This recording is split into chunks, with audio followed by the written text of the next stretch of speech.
I can hear you.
Hey Bob, did you grab the list? Whatever.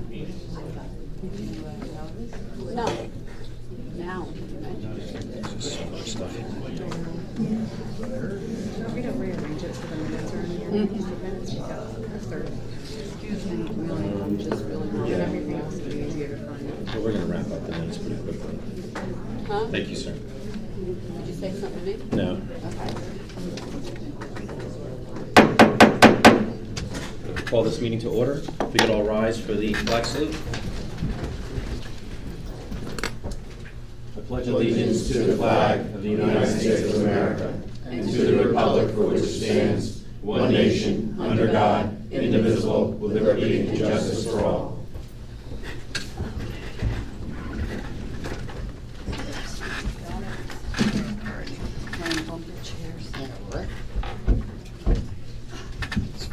At this time, I ask for a moment of silence to remember the services and sacrifices of the armed service members who protect our nations and the first responders who protect our neighborhoods.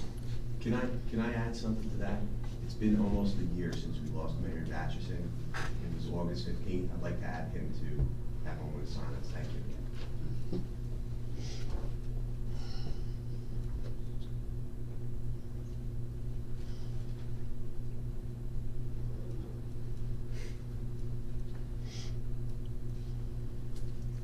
Clerk, please do the roll. Councilmember Quinn, Here. Councilmember Friedlander, Here. Councilmember Jednak, Here. Councilmember Smith, Here. Councilmember Sackett, Here. Councilmember Jackson, Here. Councilmember Noon, Here. Vice President Abrahamson, Here. President Kelly. Here. This meeting was advertised in the Daily Record and the Star Ledger, the official newspapers for the Township of Rockaway, on January 11, 2019. Notice was posted on the official bulletin boards of Rockaway Township. 6, we have designation Sergeant of Arms. Township Code 2-5.15, decorum.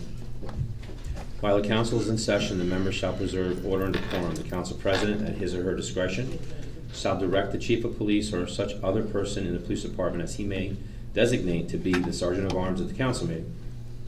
The sergeant of arms shall employ reasonable means to maintain the proper order and decorum consistent with accepted standards. I see Officer Ossenson that's there, and I also see Sergeant Takis. Both of you are Sergeant of Arms? I'm a sergeant at arms, the officer. Great, thank you, sir.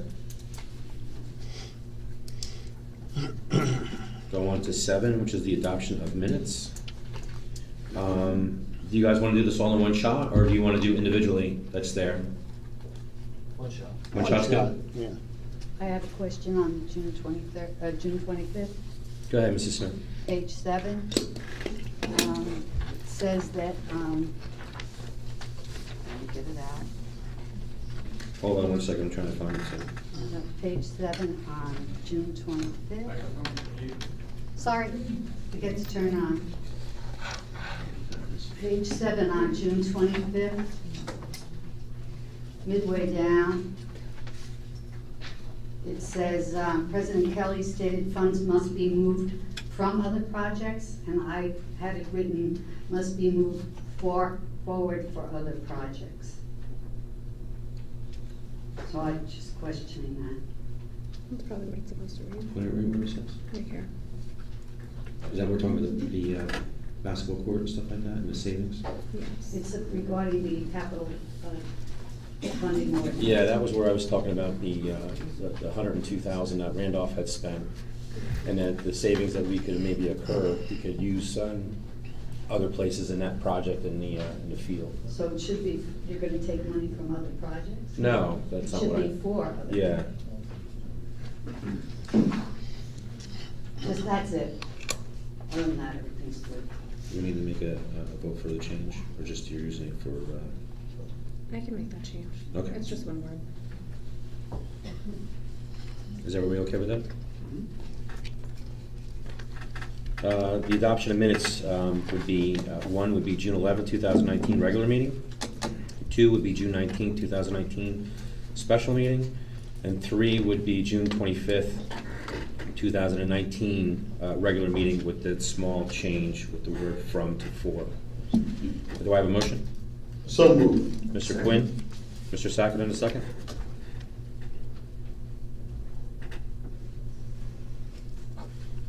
No discussion anymore, correct? Anybody? Clerk, do the roll. Councilmember Quinn? Yes. Councilmember Friedlander? Yes. Councilmember Jednak? Abstain. Councilmember Smith? Yes. Councilmember Sackett? Yes. Councilmember Jackson? Yes. Councilmember Noon? Abstain. Vice President Abrahamson? Abstain.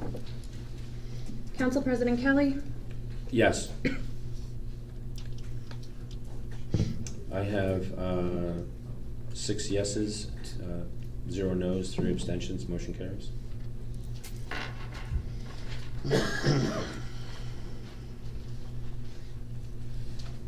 We have ordinances to adopt.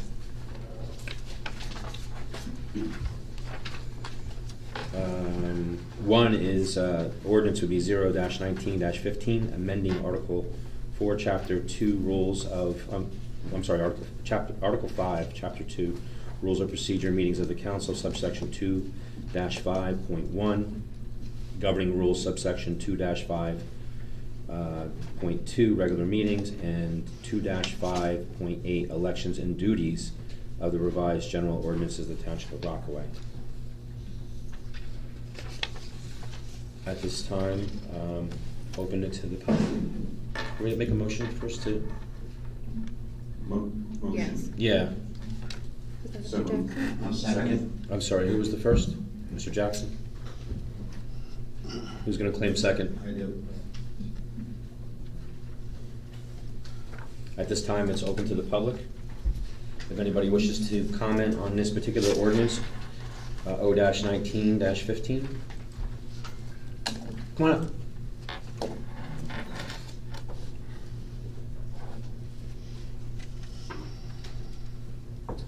Let's go. How are you? If you can just put your name and address on for the record. Sean Bernard, 34 Fleetwood. I'm sorry, 44 Fleetwood? 34. 34. 34 Fleetwood. Just reading through this, there's a couple things like comments, issues, questions I had, clarifications, just want to ask about. There's a word, we use the word shall all over the administrative code, and it's kind of confusing. It goes back and forth between whether or not it's required, but whether or not it's an optional action. I think the Supreme Court actually said don't, or anytime the word shall is in federal code, read it as may, and the name standards they use may and must now. Just wondering if that's something to want to think about.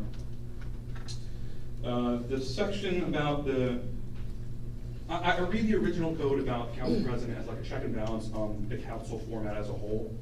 And it seems, I agree that it seems that some of the code has been kind of autocratic where the president can have a lot of power. Not speaking to anybody specifically, talking about future-proofing the code.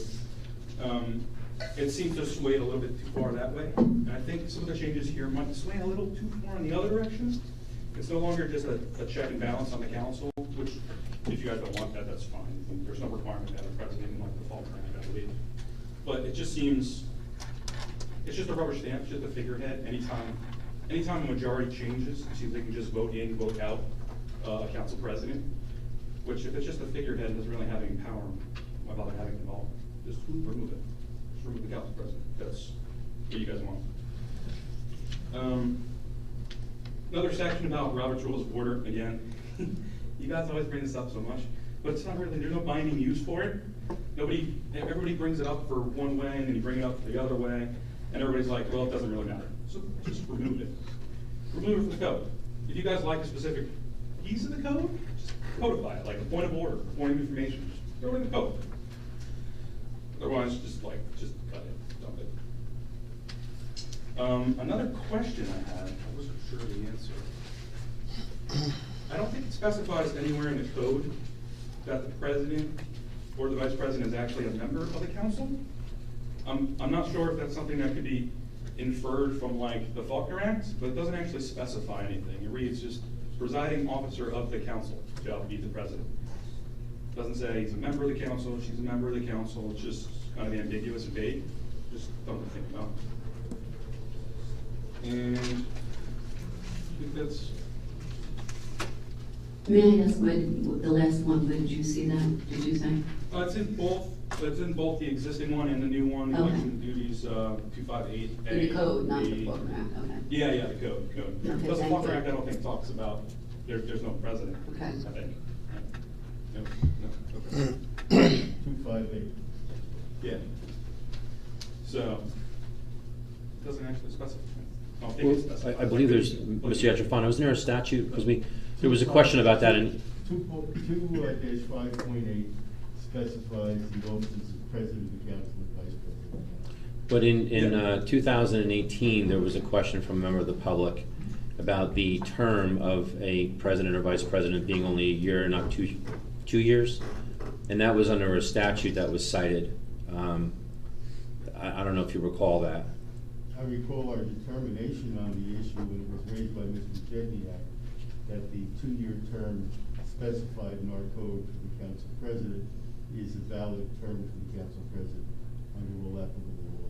Do we remember what the statute was for that? At the moment, no. Okay. There is a statute that addresses the council president, vice president, for its term itself. You know, at the reorg, it's, Right. they're selected Does it at that actually- time for the year, you Doesn't know. specify if they're a member of the council. I know in this section it's just vague. I thought it would be the officer of the council, but in order to be anything, you have to be a council member to be a component of that. I think that's kind of self-informative. I Yeah. hope so. Yeah. Yeah, I was just looking to clarify that. I think that's it. So you have, back in 2013 and 2014, there was a change in regard to the ordinance of 251 that, at that time for the governing body, I guess it worked to provide additional powers to the council president to make his discretion. Mhm. And shall and may, one being permissive, one being mandatory, is what, from what my experience has always been in that manner, as far as that goes, and even Shall is mandatory. shall is mandatory and may is more permissive, where it may or may not. And there are some portions of the code that we have in the administrative code that does say may or shall, and we use that accordingly. As far as Robert rules go, I guess in the rules of order in most governing bodies or committees and stuff like that, it's basically a rule book for us to look to and turn to guidance. As you've seen in the past, our administration uses it. I've also used it, and other members in the past have used it as well. And it's a great tool to kind of refresh yourself in regards to how certain things are voted on and how things are handled, and moving forward with that. So there's got to be some type of a rule book of a better understanding, though it's not binding, but it does set somewhat of a precedent for us to follow and move forward. So if we've used it where the administration and it works for the administration, I would imagine that we would use it all the time, that it would work for both sides of the aisle, whether it's the council or the administration. Mhm.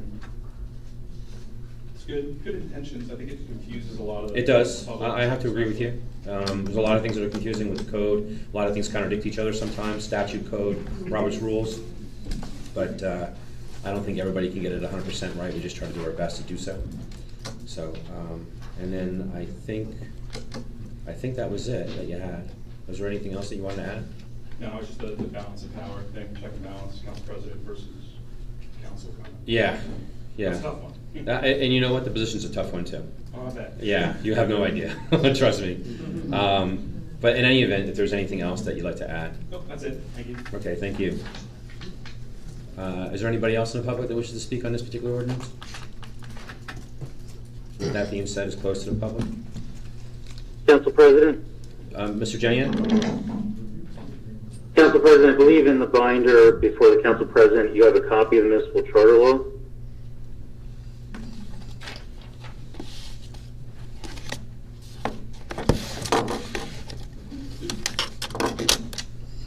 Bear with me here for a second. We do. Page 42, section C. Of the Faulkner Act? Of the municipal charter law, yeah. Do you have a particular statute rather than? I believe the pages are numbered, but yes, I do have a statute also. I am on page 42. So it's 40:69A-180, section C. Yes. This is actually the statute that I was asking Mr. Yatrofano about. Perhaps you could read that for the public's benefit.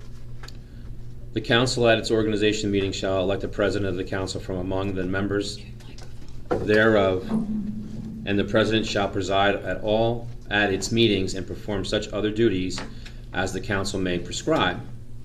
In the absence of the president, the council shall elect a temporary presiding officer. The compensation of the mayor, council members, and department heads shall be fixed by the council immediately after its organization. And I believe the word shall, which is non-discretionary, is used. The council shall elect a president and a vice president. That's what it says, correct. Thank you. Is there anything else, Mr. Genia? That was it. Thank you. Anybody here on the dais have any questions?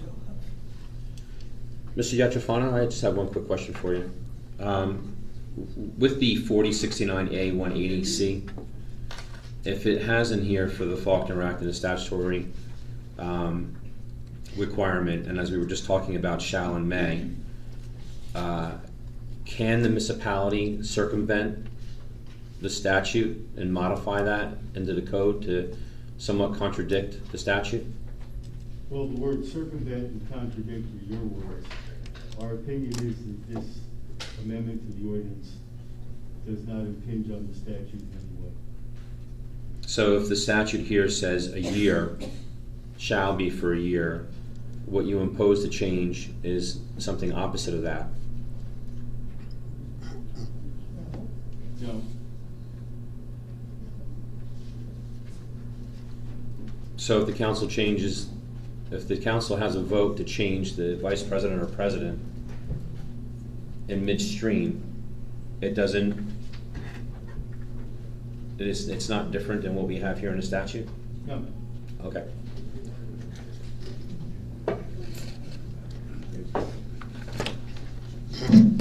Anybody else? With that being said, clerk, do the roll. Councilmember Quinn, Yes. Councilmember Friedlander, Yes. Councilmember Jednak, No. Councilmember Smith, No. Councilmember Sackett, Yes. Councilmember Jackson, Yes. Councilmember Noon, Yes.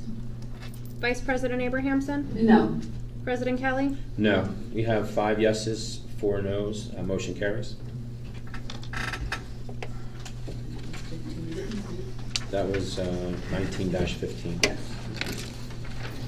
We can move on to ordinance number 2, O-19-16. And do I have a motion? So moved. Mr. Quinn? Mr. Sackett in a second?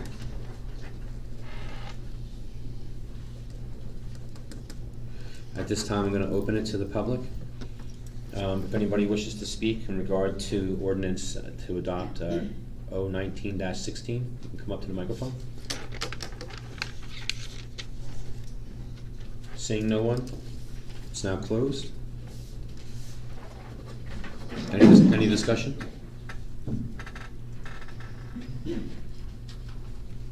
Mr. Jeniak, any discussion? No, thank you. Clerk, please do the roll. Councilmember Quinn? Yes. Councilmember Friedlander? Yes. Councilmember Jednak? No. Councilmember Smith? No. Councilmember Sackett? Yes. Councilmember Jackson? Yes. Councilmember Noon? Yes. Vice President Abrahamson? No. President Kelly? No. I have 5 yeses, 4 noes, motion carries. Last for ordinances to adopt is O-19-17. If there's any member of the public that wishes to speak, please come up to the microphone. Again, that's for ordinance O-19-17. Seeing none. I'm sorry, we had a, Could you read the title of that, Council President, please? I will. O-19-17, amending Article 5, Chapter 2, Organization of the Township Government, subsection 2-6.3, Township Attorney of the Revised General Ordinances of the Township of Rockaway. Did you want me to read the other ones as well? We read the first one. He read O-19-15, but I don't think he read O-19-16. Okay. Motion? So moved. Second. Quinn, Sackett. And I'll offer it again at this time for the public. If there's anybody from the public who wishes to speak about this.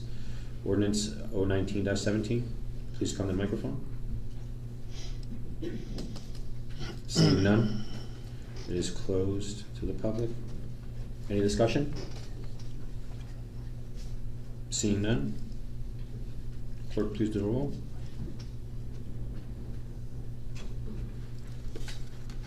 Councilmember Quinn? Yes. Councilmember Friedlander? Yes. Councilmember Jednak? No. Councilmember Smith? No. Councilmember Sackett? Yes. Councilmember Jackson? Yes. Councilmember Noon? Yes. Vice President Abrahamson? No. President Kelly? No. I have 5 yeses, 4 noes. Motion carries.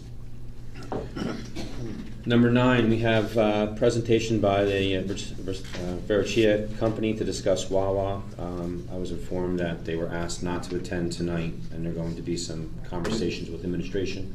So therefore, I'm going to pass on 9 and move right to open to the public. I just want to make a correction. They sent me an email that they were not going to. No, I talked to them. They told me the story and the conversation that took place between Mrs. Ferrante and Mrs. Seeger. Okay, that's We not did not what they advise, relate to. just That's- for the record, we did not advise them not to come, it was totally up to them. Council President, could you clarify the record? Yeah, I did have a conversation with them. I do know that there was a request for a conversation from Mrs. Ferrante around 4:36. You sent an email?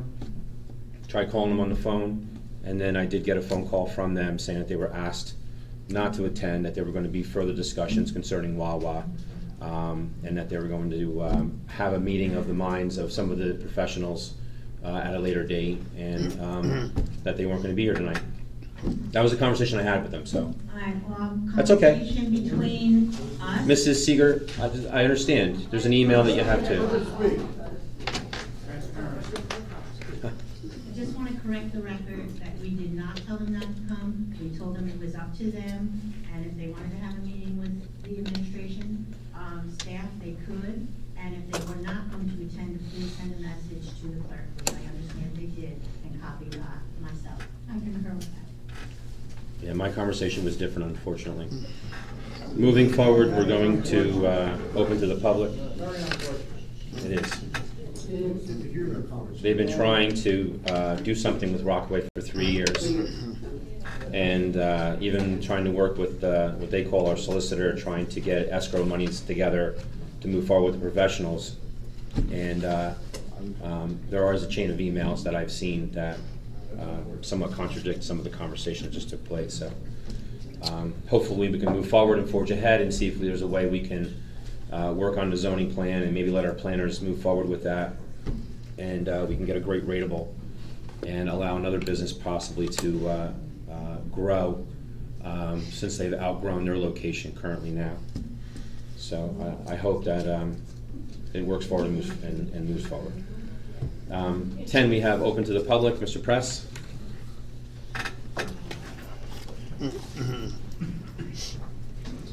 I'm sorry. Rockaway Avenue. It's not in response to what comments that were just made. Pretty funny that you're saying that you're upset that somebody's trying to get something done to benefit the town when you people haven't been doing anything to benefit the town for the entire time you've been in office.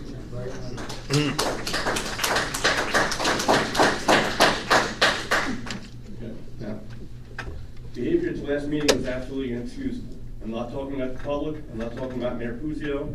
I'm not talking about council members Quinn, Jackson, Sackett, Freelander, or Noon. I'm talking about Mr. Kelly and Ms. Abramson. I hope someone treats you the way you treated Ms. Clifford. When Ms. Abramson and Mr. Debniak decided didn't file for the petitions to run for re-election, some members of the public thought that meant the nightmares were over.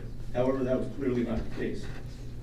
When Mr. Kelly lost to Mayor Puzio, some members of the public thought the problems were over. If there are any questions about this, Mr. Kelly's behavior at the last meeting confirmed this is clearly not the case. We cannot wait until January 1st, 2020, when Mr. Kelly and Ms. Smith are effectively neutered by being on the small end of the 7-2 majority. The only thing better would be if the two of you left office or removed from office. Thank you.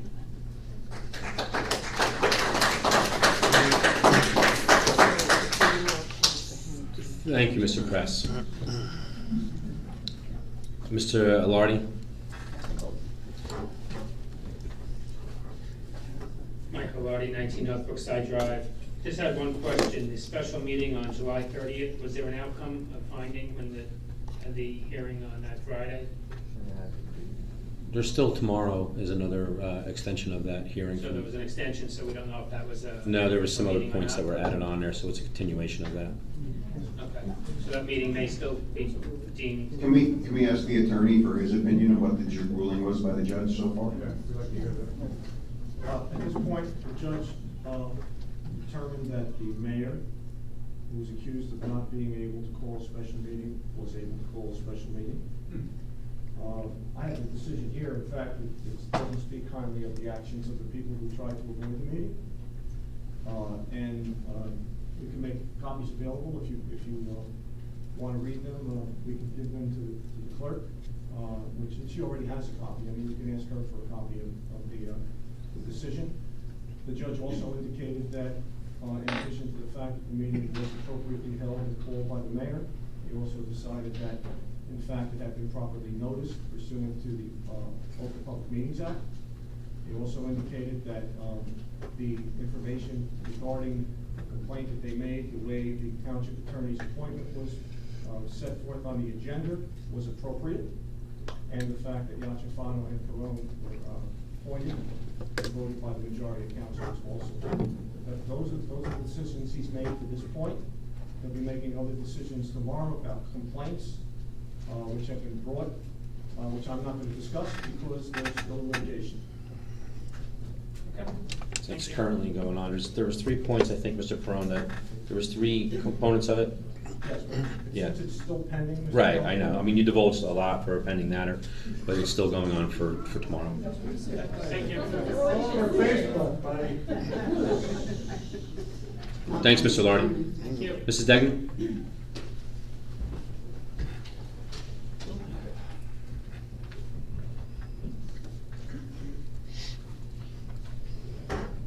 I have a couple of things. Pat Degnan, 88 Valley View Drive.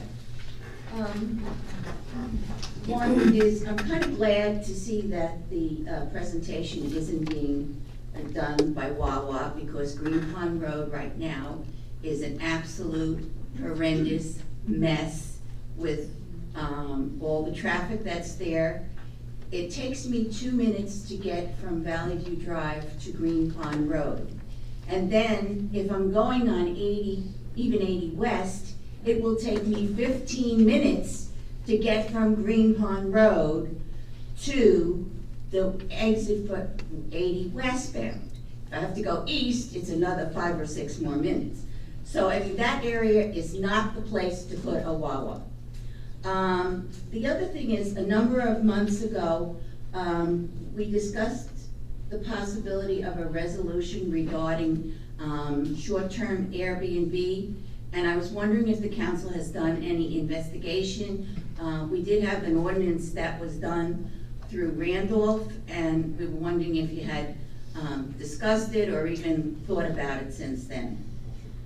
And the other thing is, I believe this is at least the 4th meeting that Mr. Jeniak has been on the phone. Now, I understand there are times when people would necessitate people being on the phone, but I believe that this council has absolutely overstepped its bounds by the number of times that people are on the phone. And I think it's time we know whether it's allowed and how often it's allowed, and if it's not, then maybe something should be written into the code.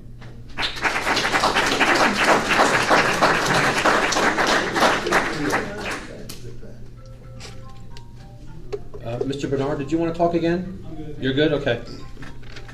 We'll pass Mr. Bernard.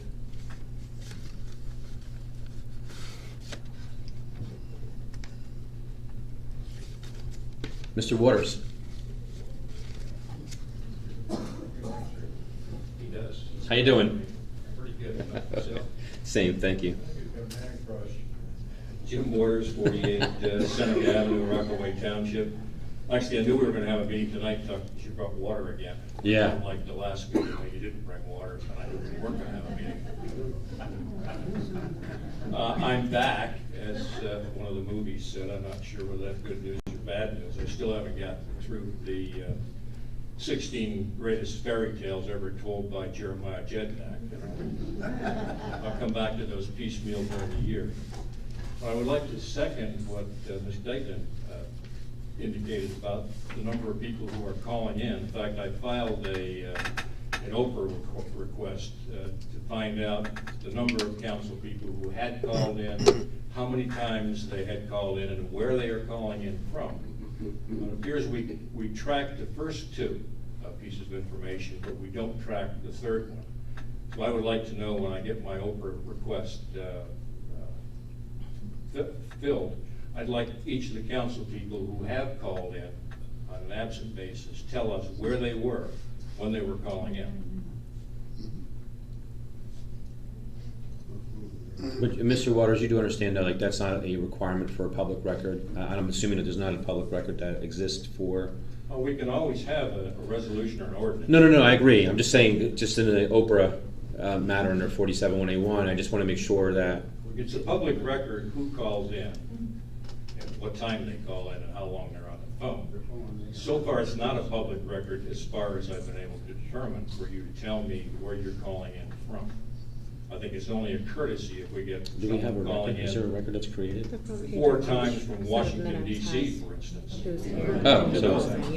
So you're just giving in the minutes? It's on page Okay. Numbers will show where every call comes from. Yeah, we have caller ID here, so we should know where they're calling in from. Pretty simple. Somebody's commented on our admin code again. It's something that periodically comes up every other meeting or so.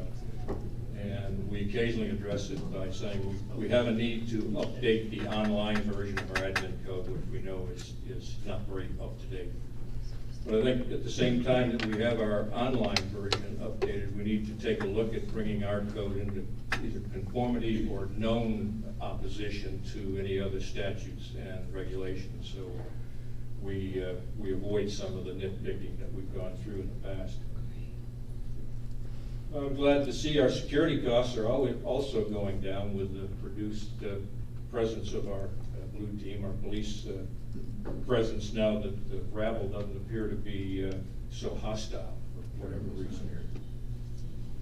And lastly, I'd just like to ask Councilwoman Abramson, what kind of drugs does she think I'm on? I think that general comment was very unprofessional coming from a council person.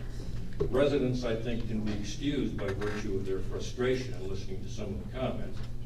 we tend to be a little snarky at times, but I don't think that's a professional act by someone who was elected by X number of people in the township. If you disagree with me, I'd be happy to have that conversation at length. Thank you. Thank you, Mr. Waters.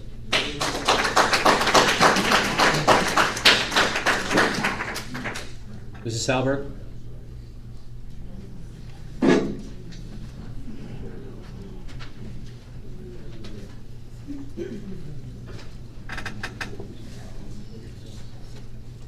Lisa Salberg, 10 Bergen Hill. First of all, I want to acknowledge that it is 2 days before the passing of Mike Datchison, and pretty much all of the council members have shown courtesy and respect warranting such a situation, except 2. And that says a lot more about you than it does about him. So today I want to read from the opinion page of the Citizen, and I want to make sure this gets into public record, and I do hope that the clerk includes the entirety of this, and I can provide a copy if need be, to ensure that it is part of the permanent public record of Rockaway Township. Wednesday, August 7th, 2019, editorial titled, "Enough is Enough." You all have copies. If you want to read along with me, it's fine by me. All without exception of the local municipal governments we cover, and there are a lot of them, for the most part, operate smoothly and efficiently. Yes, there is some partisan bickering, sometimes, and sometimes there's even sharp disagreement. Never, ever, ever, however, have we witnessed anything in nearly 30 years like what is going on from week to week in Rockaway Township. It is beyond reprehensible. Our simple advice, if we could boil it down, follow the advice of Township Attorney John Nalciafano. He knows the law. He's been doing this a long, long time. And we have always found him to be extremely knowledgeable, with a vast database of knowledge of how things are properly and improperly done, amassed over the years. We have reached the point where the council fiddles and argues while members of the public wait for the meeting to commence. We have never seen anything like this. Other towns cringe at what is going on in Rockaway Township. We know it because we've heard it. We're simply at a lack of anything else to recommend at this point. A resignation by some council members seems unlikely at this point, although Victor Palumbo did step down, paving the way for new council majority more aligned with Mayor Puzio. We agree with what we agree with what the mayor is trying to do with the township, which is basically get things moving again. Is anything getting done at all to benefit the residents? Anything? Are the only ones benefiting from the constant strife and lawsuits and countersuits the attorneys representing the various elected officials? Does the Supreme Court really need to be Superior Court really need to be clogged with these frivolous claims?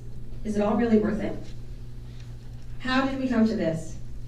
And how, for the sake of Rockaway Township, which looks ridiculous to other surrounding towns, we've heard it, believe us, does it get resolved? Will it take resignations? Will it take recalls? Is there enough time to wait for the next election? And then we have Councilwoman Patricia Abrahamson using her phone to record the angry residents. Sorry. It was really funny to watch. Don't they have the right to be angry? They see nothing but petty bickering and clearly a refusal for the work to be done to the good. Excuse me. Let me read that line again. They see nothing but petty bickering and a clear refusal to work together for the sake of getting anything done. Is it any wonder why residents are ticked off? Is it? Maybe Abrahamson should turn the phone to the dais and play it back later for the council to watch. Is this really what Rockaway Township wants to put out there? Is this really who we are? We've written again and again in this column about how outrageous, childish, and downright abhorrent the behavior is. Most from what we've seen point the fingers at Councilman or Council President Tucker Kelly, Councilman Jedniak, and Abrahamson. Perhaps it's time for them to resign. Nothing good is coming from this. Absolutely nothing. And it has to change. It's gone on for 2 years now, and that is way too long.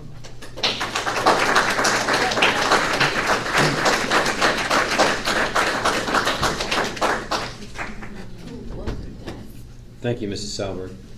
I have Mrs. Copel. Regina.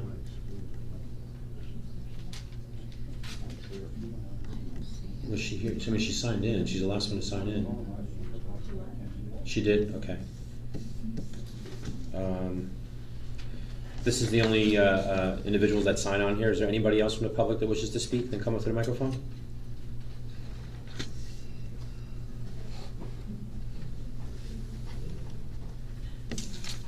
Just wanted to take an opportunity to introduce myself. My name is Richard Honorevoli. I live at 11 Leah Place.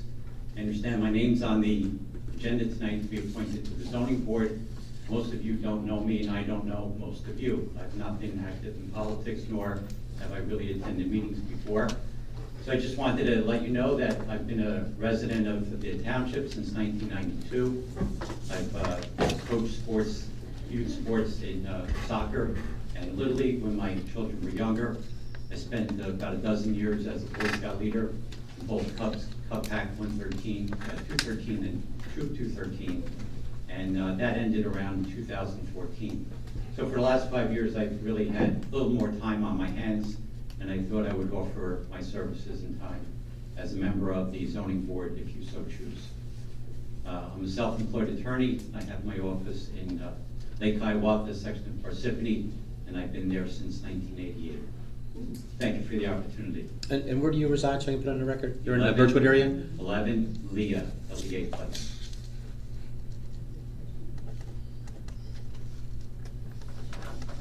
Thank you very much. Thank you.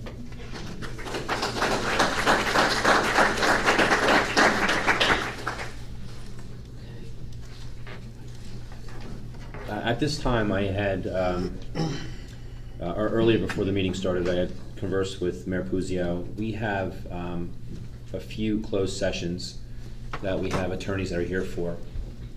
We have one for Morris Common. We have one for the litigation, Mr. Puzio versus the council. And we also have litigation of another matter with the Environmental Commission. The Environmental Commission. So since we have professionals that are here on the clock, I had asked the mayor maybe if we can just shift the meeting a little bit, put them ahead of the ordinances to introduce so we can get them out of here in a timely fashion. I think we both concluded, Mr. Mayor, that two of them we anticipate to be pretty quick. Sure. And then maybe one of them might be a little bit lengthy, but hopefully not too long. So I just want to make that mention to the public and see if it's okay, if there's an understanding to do that. Do you want a motion? Well, I'm just making the public a part of it so that they have that. So with that being said, I'm going to. 1 second, Council President. Yeah. I'd like to make a motion to remove from the closed session the Schmidt vs. Township of Rockaway docket number MRS L-902-19 for discussion. Second.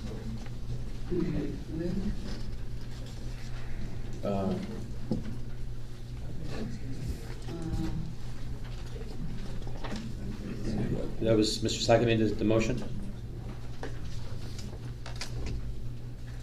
Mr. Jackson is second. Is that correct, Mr. Jackson? Mm-hmm. Any discussion?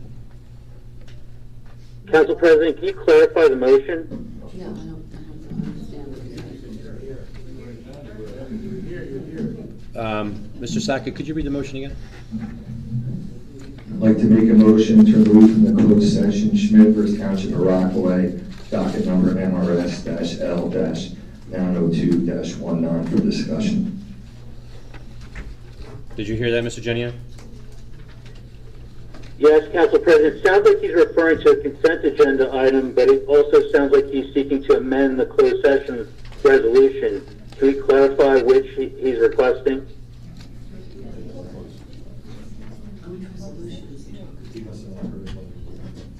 I don't think he did. You want to? Jeremy, we were going to go into closed session now to speed up some attorneys that are here. So that's what the motion is for, to remove one of the items from it. To move it for later, John, or taking it off for the entire evening? I'm taking it off tonight. Did you understand that, Mr. Genia? Council President, my understanding is that we have one closed session resolution. Am I incorrectly looking at the agenda? It's one closed session resolution with 3 different matters to be discussed.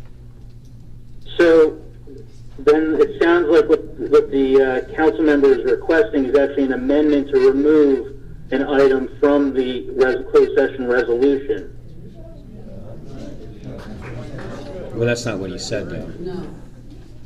That is not what he said, and that's why I'm asking for clarification, Council President. And making a motion to amend the closed session resolution. Second. What is the amendment, Council President? Just please. I'm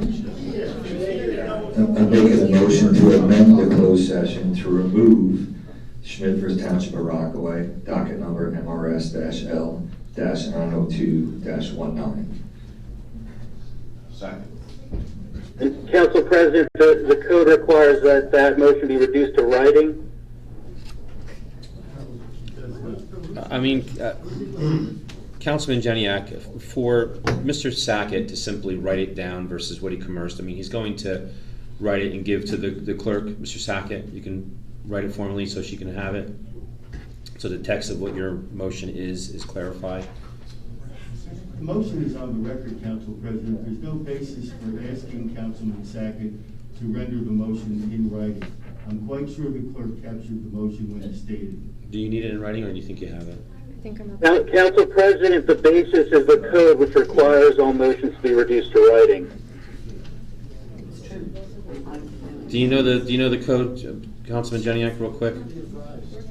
They are I don't have it before me, Council President, but you have it in the binder. But the clerk is going to have it in writing. I don't think it mentions about who has to submit it in writing. Correct. It simply must be reduced to writing. Yeah, and the clerk, please, everybody, the clerk is in a process of writing down verbatim what Councilman Sackett had requested. Thank you. You're welcome. Again, with that motion in a second, was there any discussion? Nobody on this side? I have a question. Go ahead. I'm just wondering why. Yeah, that would be the, Mr. Sackett, is there a reason why? I mean, we're in current litigation. Mr. Bell had previously wanted to have a closed session back in, we have your email with the notice, Mr. Bell, that you were requesting us to have a closed session back in July on this particular issue that we had with the matter. I believe that we requested a meeting with the council, but if you choose not to, it was a very nice dinner tonight. That's okay. No, I understand. But I think, John, what we have here is that we have current litigation, and moving forward, we haven't had an opportunity to talk to the attorney who was representing that. And that's what the closed session was in reference to. There's a potential appeal, there's something about some funds. I can't go into some deep content about it from what we received from Mr. Bell, but I think there's more that's taking place that we're not aware of, that it would be nice to have that. I think it's an administrative, I'm gonna let the attorney speak, but I think it's, right now, we're not at that point. It's an it's under the administrative function. It hasn't developed to that point where it needs input from the council. Well, I think there was an offer of a settlement that the council was a part of. We're the ones that. Council President, Judge Minkowitz, among the several rulings that he made, specifically noted that the council plays no role in the management of litigation.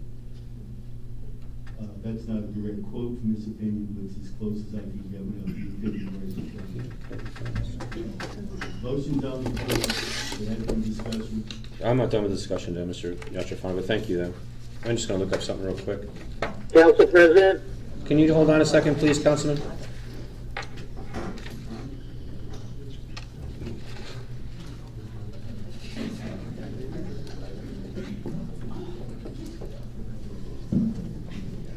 Power to compromise under 26.3B, the township attorney may, with the approval of the mayor and council, be empowered to compromise, settle, or adjust any rights, claims, demands, or cause of action in favor or against the township.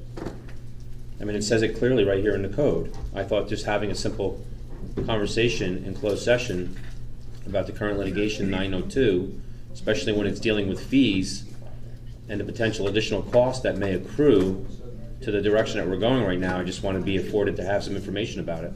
I don't think that's telling Mr. Bell what to do. We're just trying to learn what's going on. We have currently right now, we have two other matters dealing with litigation that seem not to be an issue to have on closed session for discussion with the council. So why select one over the other when they're all concerning litigation that's currently going on? And even tomorrow's comments, I believe, is about settlement. Is there a reason, Mr. Sackett, why you don't want to talk about the litigation that we have going on right now? Motion on the floor. Well, it's discussion we're having right now. I haven't closed discussion. No comment. Mr. Jackson, is there a reason? I have no comment.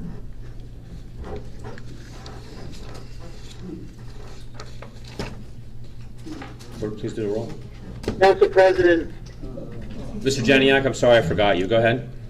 Thank you. Council President, if we're to believe that the council has no role with regard to litigation, perhaps you could remove the entire closed session from tonight's agenda. We can address this at a future meeting and go back to the other business we have on the agenda. We're short in our meeting tonight. Yeah, that's true. You can make a motion. Where are we going to vote on that? Well, we're in a motion right now to amend. Understood. The Council President, you can exercise your discretion and simply remove the closed session resolution. I had to be quite honest with you. I'm interested in talking to the attorneys to see where we're at so we can move forward, to be quite honest with you. On all the matters that we had, you know, to be selective on one closed session that is concerning a sum of money, I thought it would be very necessary to communicate with the attorney representing. And then now to have you want to remove everything from closed, you know, to the closed session and Mr. Sackett amending it, I think that's a bad decision. However, there is a motion on the floor. There's a second to it. And, you know, if there's no more further discussion, I have to go for the roll. Is there anything else, Mr. Jeniak? Thank you. This is for the amendment. Yes. Councilmember Quinn? Yes. Councilmember Friedlander? Yes. Councilmember Jedinak? No. Councilmember Smith? No. Councilmember Sackett? Yes. Councilmember Jackson? Yes. Councilmember Noon? Yes. Vice President Abrahamson? No. President Kelly? No. I have 5 yeses, 4 noes. Motion to amend is carried. So the current closed session resolution is going to read R19-167, resolution authorizing executive closed session in accordance with the New Jersey Open Public Meeting Act, NJSA 10:4-6, ETS sequence to discuss pending litigation in the matters of Michael Puzio versus Rockaway Township Council, ET All, docket number MRS L 37819, Morris Commons LLC versus Rockaway Township, ET All, docket number MRS L 3271-07.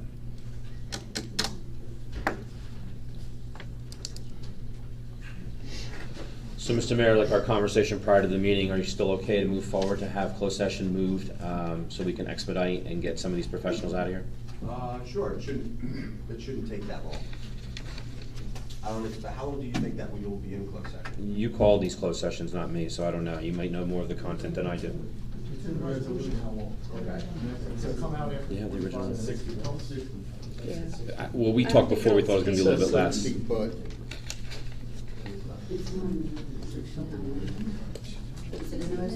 It says that the closed session is supposed to last about 60 minutes, but that was for all three matters. Correct, so we can shorten it.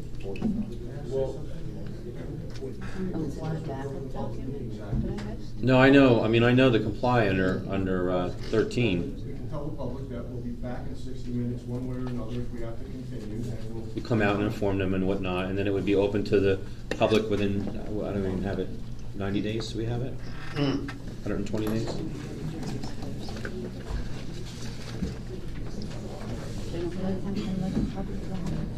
$30 days? Or the next scheduled Once again, the council purpose of meeting? this is, we pay professionals per hour. So it's to the benefit of the town to shave, this time off there. We need to read the entire. No, I have it, I just wanted to make sure where we're at right now. I have to read it as the amendment in its entirety too. So at this time, we are moving the meeting, we're moving closed session before the ordinances to introduce. And it's going to be resolution R19-167, resolution authorizing an executive closed session in accordance with the New Jersey Public Meeting Act, NJSA 10:4-6. ET sequence to discuss pending litigation in the matters of Michael Puzio versus Rockaway Township Council, ET All, docket number MRS L378, and Morris Commons LLC versus Rockaway Township, ET All, docket number MRS L327107. Whereas the New Jersey Open Public Meeting Act generally requires the meetings to open to the public, and whereas the Open Public Meeting Act further provides that a public body may exclude the public from a portion of the meeting at which the public body discusses items enumerated in the Open Public Meeting Act at NJSA 10:4-12B, which items are recognized as requiring confidentiality. And whereas it is necessary and appropriate for the Rockaway Township Council to discuss certain matters in a meeting not open to the public, consistent with NJSA 10:4-12B, now, therefore, be it resolved by the Township Council of Rockaway Township, Morris County, New Jersey, as follows. The Rockaway Township Council shall immediately hold an executive session from which the public should be excluded. 2, the general nature of the subject discussed at said executive sessions shall be as followed. Pending litigation in the matters of Mayor Michael Puzio versus Rockaway Township Council, ET All, docket number MRS L37819, Morris Commons LLC versus Rockaway Township, ET All, docket number MRS, please, L327107. 3, the minutes of the executive session shall be made available for disclosure to the public, consistent with NJSA 10:4-13. When the items which are subject to the closed session discussion are resolved and the reasons for confidentiality no longer exist, at which present is anticipated to be approximately 30 days or to the next scheduled council meeting. In the event that reasons for confidentiality exist beyond such time, the public will be advised appropriately. It is anticipated that the town council will be in closed session on stated matters for 60 minutes. In the event that the closed session must extend beyond 60 minutes, the council will recess the closed session, and the public will be advised of an estimated time required to complete the closed session, or whether the closed session will be continued at a subsequent council meeting. 5, following the closed session, the council may take action on matters which is the subject of closed session. With that being said, do I have a motion to go into closed session? So moved. Second. Jackson.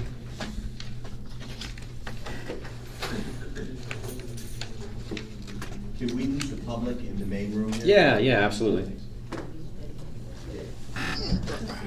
Jackson and Quinn, hold on a second. Thank Thank you. Yep. Please do the roll. Councilmember Quinn? Yes.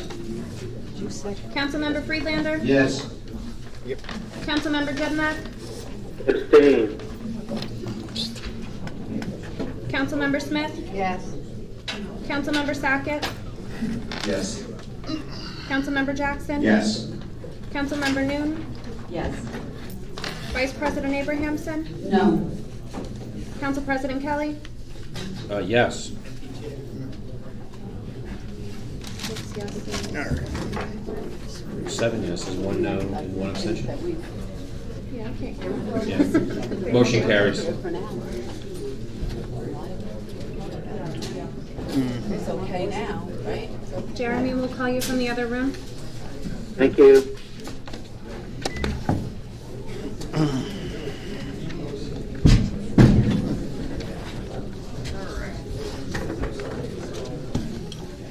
do. I do, thank you. Oh, maybe no. No, that I don't have, thank you. Oh, yeah, you don't feel good stuff? It's gotta go. It's gotta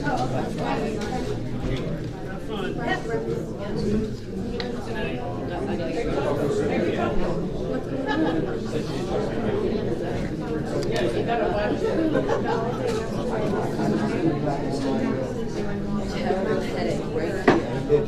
Right there. And Pete. It's not developing, I just want it to sort of go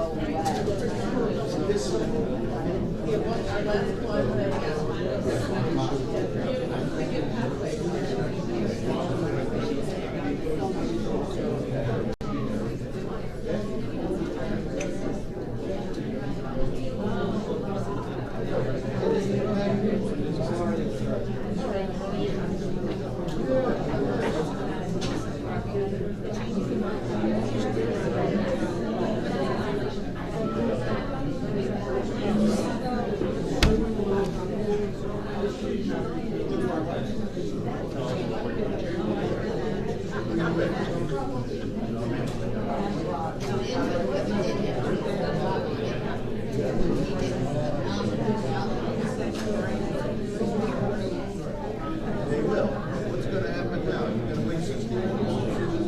What's gonna happen after 60 minutes? What are they gonna do?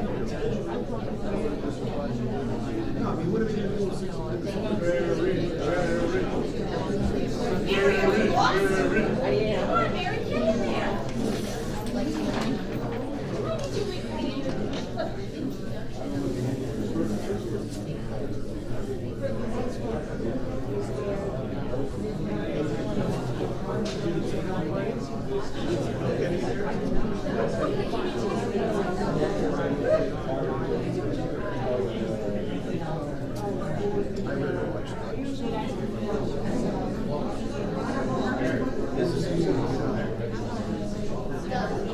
The other one you gotta pass.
So I shouldn't be here. Okay.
Hey, it's here. He's not here today.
He's not going to present to the council. He wants to give it to them as another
All I do is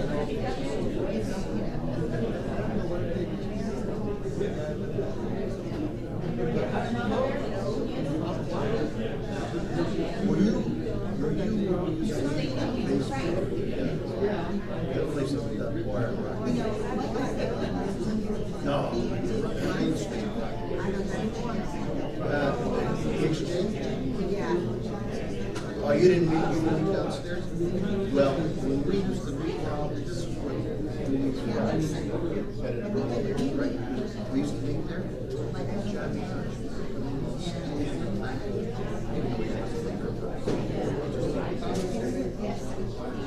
That's how you put this one.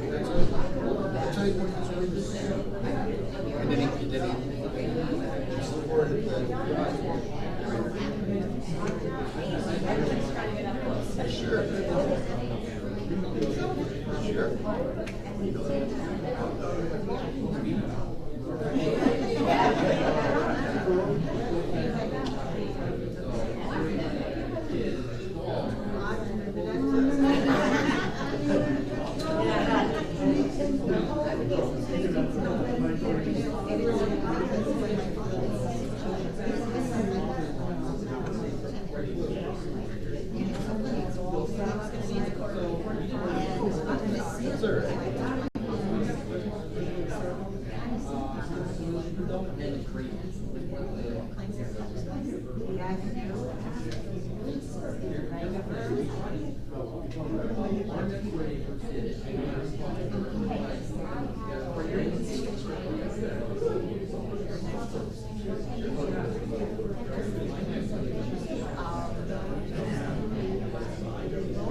Oh, yeah?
Really?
I'm sorry I made this mistake. But I mean, come on.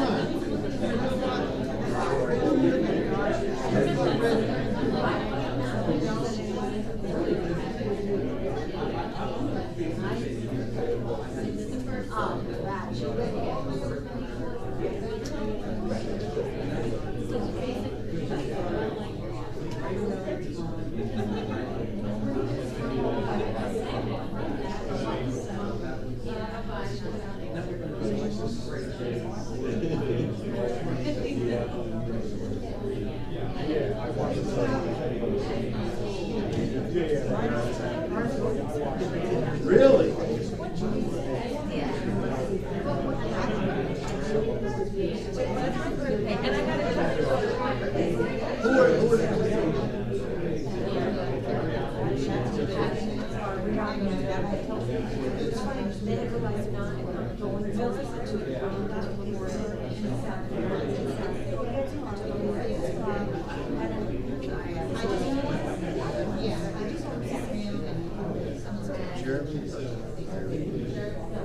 Jeremy too.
No, but he's gonna be out of the prison. Let's go. Oh, yeah, he's Mr. Big Shot. But he's gonna be in the court. I don't think he's not gonna be the president. They want to get him out.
It's true. I go in those places a lot. They're talking about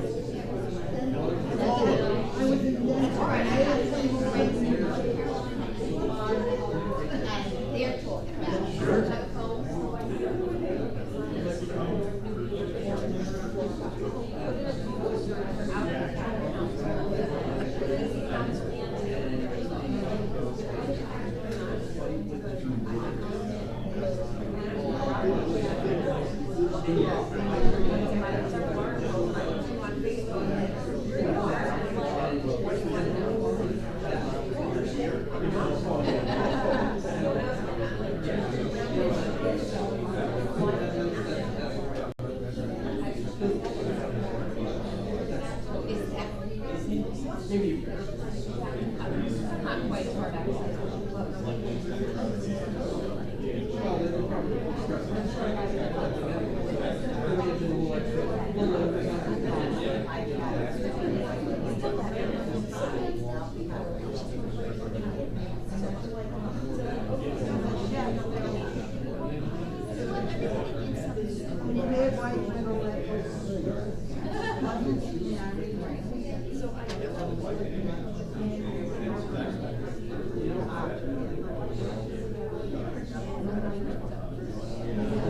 I don't know.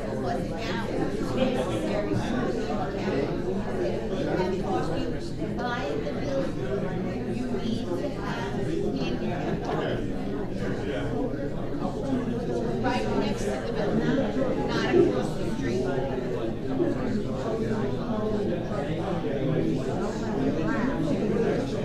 Really? Well, you know what I'm thinking of doing is taking a picture of his house that they've got there, because I look at the spot.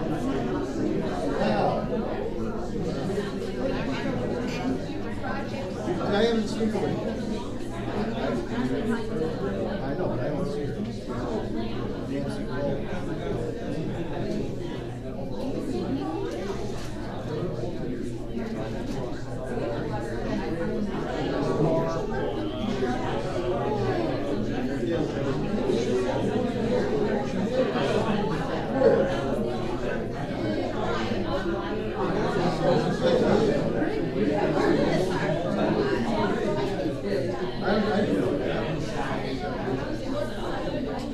Yeah, Mark.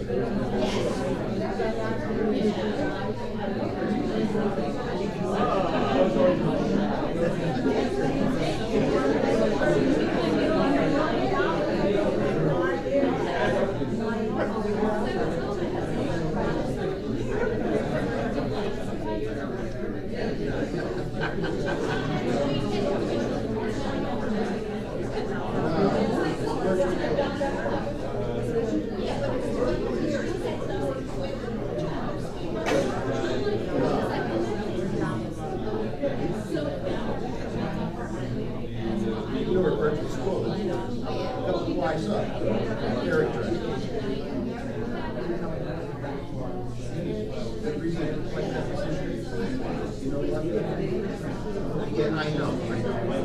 At the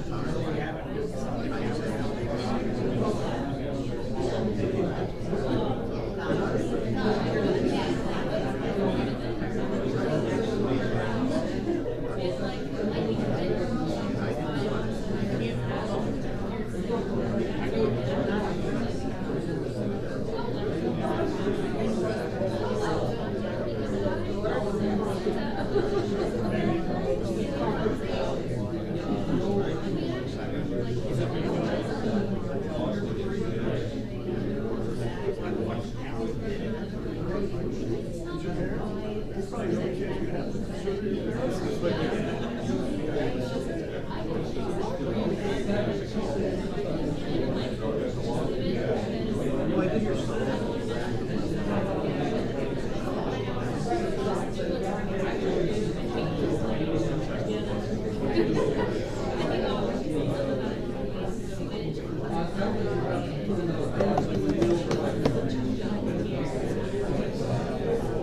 Once I got rid of the sinus, I'm not smoking this shit no more. Done. Nope. Nope.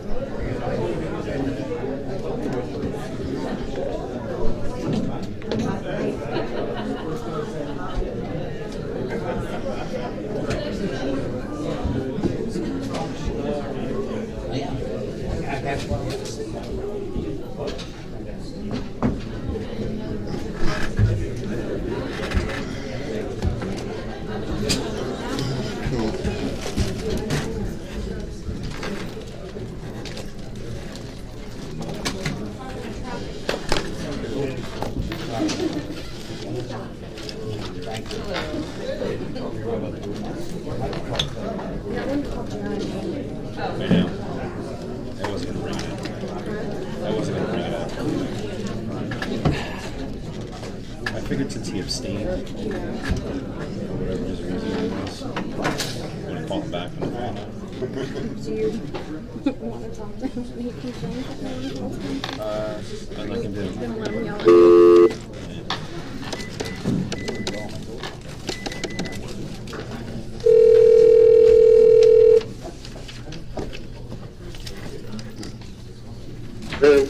Hi, Jeremy.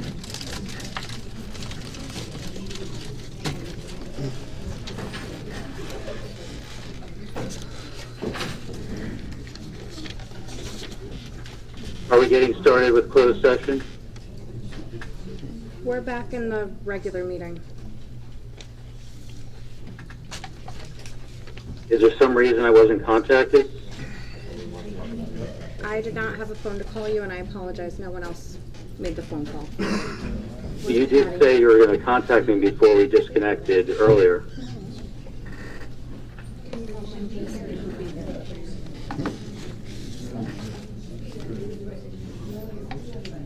Jeremy, I believe that it was an inadvertent error that had taken place with that. Okay, but before the clerk hung up, she said, I'll be calling you shortly. Are we about to record? Bob, are you recording? Bob, are we on the record?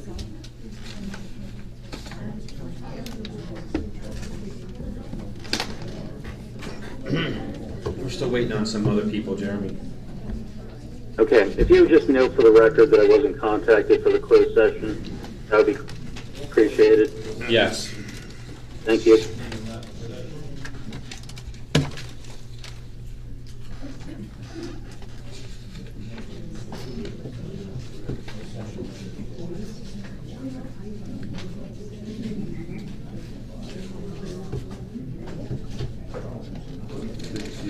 Closed session 4.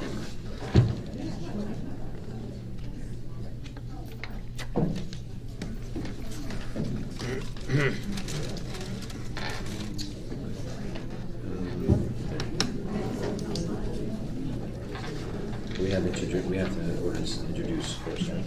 Yeah.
You don't feel it?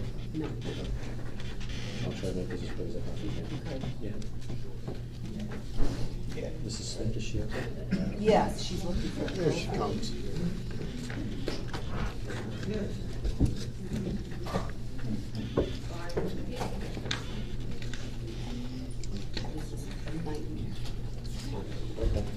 You can save it to. Yeah.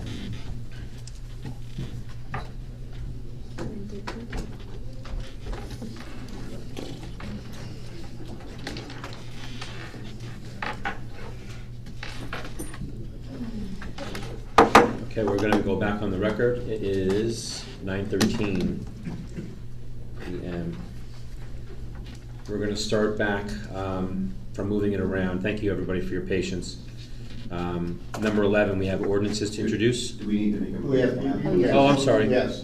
Thank you very much. Kind of a motion to So moved. Second. get out of closed session. Jackson on the motion, Mr. Quinn on the second. Clerk do the roll. Sorry. Yeah.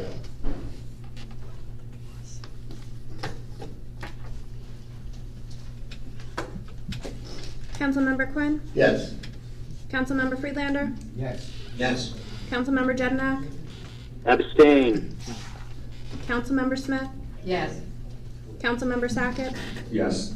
Councilmember Jackson? Yes. Councilmember Noon? Yes. Vice President Abrahamson? Yes. President Kelly? Yes, I have 8 yeses, 1 abstention, motion carries. We're back and open to the public from closed session. Council President? Yes, Mr. Jackson. Based on the advice we just received, I'd like to make a motion for the council to accept the settlement offer tendered by the mayor and direct our attorney to execute a stipulation of dismissal with prejudice. Second. Discussion? Anybody? You know, Mr. Jackson, I do recognize the motion. I think we do have a small glitch right now. For whatever reason, there was an error that Mr. Jeniak was not part of the closed session. I think we might have a flawed closed session. It's not something that, I was just informed of it now, so.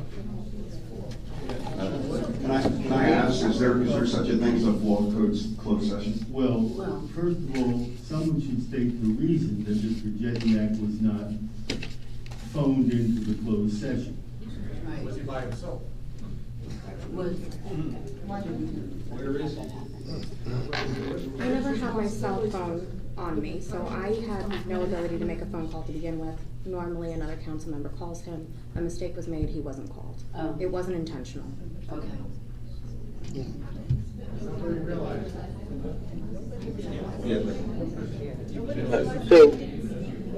Council President. Would you be clear as to why Mr. Jedniak was not called? Ms. Clipperton just stated that. It was an inadvertent error. She didn't have her cell phone and didn't tell anybody else to call it. Council President, why wasn't the phone on the wall used? We'd use that typically for closed session for those needing to dial in. Doesn't work. I think it works, but we've never used it. The council president. We have used it. A while ago, a long time ago, yeah. Well, if the council is concerned, they can make a motion to go back into closed session. We can recapitulate what is said. I personally have no concern about it. But if the council is concerned in any respect, they can make a motion to go to reconvene in closed session. We can recapitulate the statements made by Mr. Jedniak, Mr. Deininger, and go from there. But I am not concerned about the evident inadvertent error to telephone Mr. Jedniak, which of course just emphasizes the problems with remote attendance at council meetings. With that being said, Mr. Yatrafano, the attorney for the council is not here to go back into closed session. I can try to reach Mr. Deininger on his phone to see if he could come back to do that, but I don't think it would be fair for this council to go into closed session again without representation, especially you're having an opinion. We didn't give any opinion, Mr. Kelly. We would not give any opinion. No, just now, Mr. Yatrafano, you're saying that there's no violation. And you want to redo the closed session? No, I didn't say we want to redo it. I didn't say we recommended to redo it. It is an option subject to the discretion of the council, Mr. Kelly. Personally, I'm not concerned about the inadvertent error that resulted in Mr. Jedniak not being present by telephone in the closed session. But Mr. Jedniak did not hear his representation during closed session to go into this. But everybody else did. And how do we know he's alone? Does he have to swear an oath that no one else is listening in? You know what, If Mr. you're in that session, how do I know it's someone's not with Jeremy or Councilman Jedniak? Why couldn't he make a phone call? How come nobody else? And how could you not have realized in 45 minutes of a closed session that he never said a word? You know what, you're talking to everybody that was there. Perhaps we could poll the members of the council to see who Mr. Jedniak called when he noted that he was not being included in the closed session. Yeah, but I had my phone off and then I turned it on when I got the call down. In any event, our opinion is that the closed session is not flawed under these circumstances. What was the motion? You waited a half hour to let you know that you wanted. The motion was to Keep talking, sir. Chris, you need to read. I don't think it's his responsibility to call us.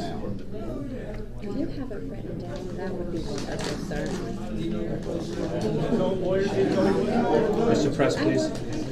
Someone press over. Mr. Press, please. Please, Mr. Press. Well, you have somebody that hasn't had the ability to hear what the council has said. Next meeting. I mean, Mr. Jackson, in all fairness, we don't have any, I mean. Perhaps the council president could ask Mr. Jedniak if he tried to call any members of the governing body when he figured out he was not included in the closed session. I think he was waiting on a phone call, as he had stated here. Mr. Jackson, I do see what you have. We do have a little bit of an issue. Obviously, none of us had made any mention or comment about that until the clerk made it aware to us now when we came back into open session. Can you wait until the next meeting that we have to do that? I think based on the council's advice, I'm fine with moving ahead with the vote on the motion I made and Mr. Sackett seconded.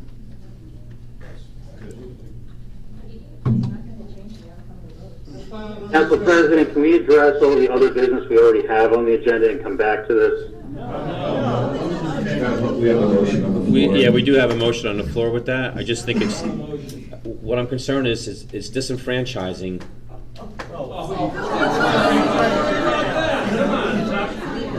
Mr. Walker, I don't understand how people can see it's unfair.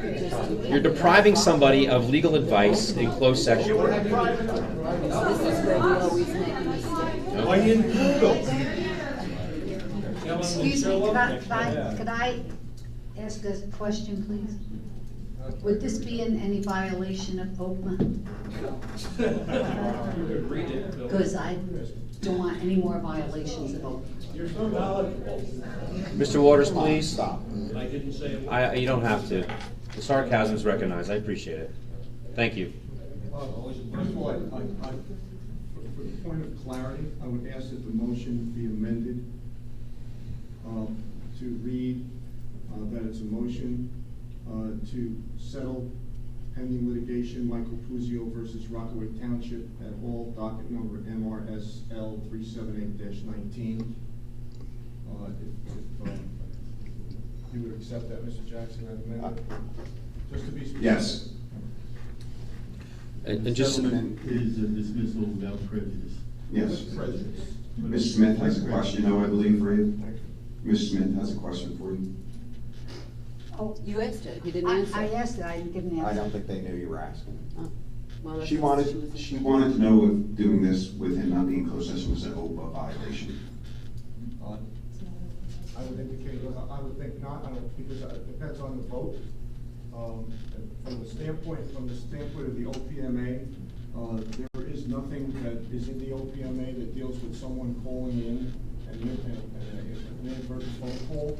The statute would be silent as to something like that. There is no specific statutory section that I'm aware of that would allow, or that would designate that whatever happened here this evening, this inadvertent error, to be considered a violation of the OPMA.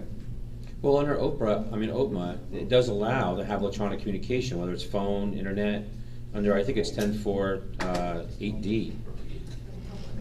So, I mean, here we are, we have somebody that has that, was told that he was going to be called when we went into closed session. You're in charge, and nobody realized it. I'm not in charge of getting the individuals on a You're in telephone. charge of everything. You're under me. It's your meeting. You realize it?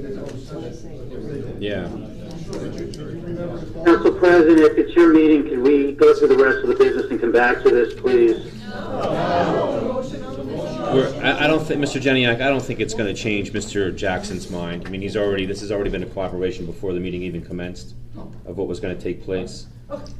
And we have individuals that were represented. Your accusations, Mr. Kelly, just like your We were dealing with the representation of Mr. Jackson and the other three that had their own attorney, and then tonight they're waiving that privilege not to have that attorney.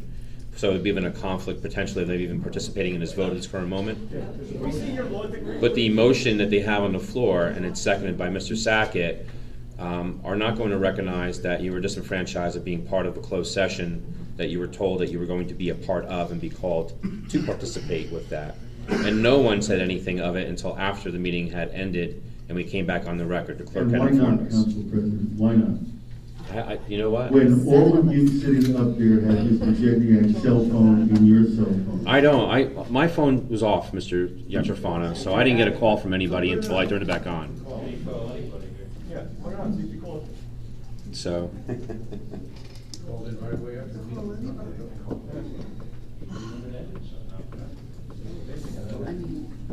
There's a motion pending. No, there is. Roll call Clerk, on the please do the motion. roll. Councilmember Quinn? Yes. Councilmember Friedlander? Yes. Councilmember Jedinak? No. Councilmember Smith? Abstain. Councilmember Sackett? Yes. Councilmember Jackson? Yes. Councilmember Noon? Yes. Vice President Abrahamson? No. President Kelly? No. We have 5 yeses, 3 noes, 1 abstention. Motion. 2 noes. I'm sorry? 2 noes. 3. Not 2. Mrs. Smith abstained. Then you have 3 others. Jeniak said no. Yeah. So it's 3 noes, 1 abstention, and 5 yeses. Motion carries.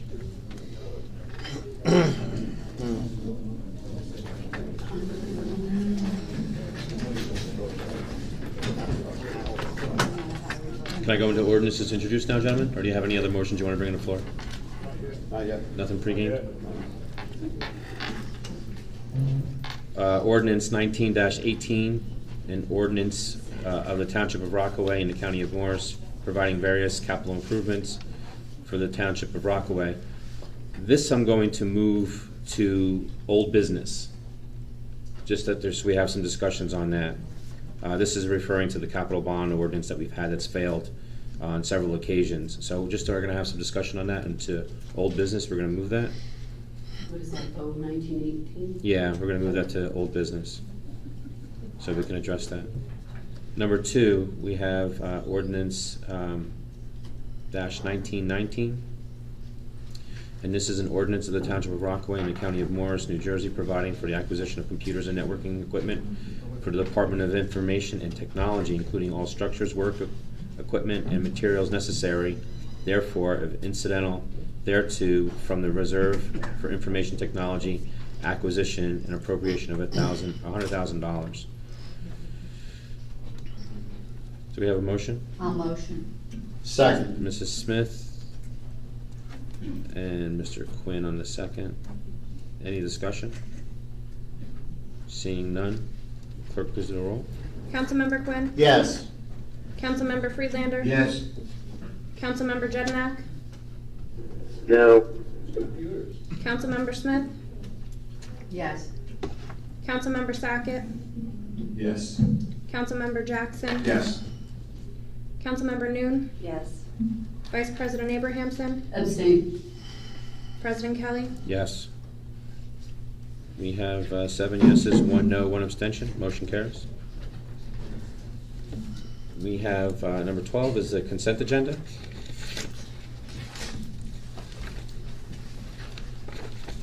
And I ask that we have number 23, resolution R19.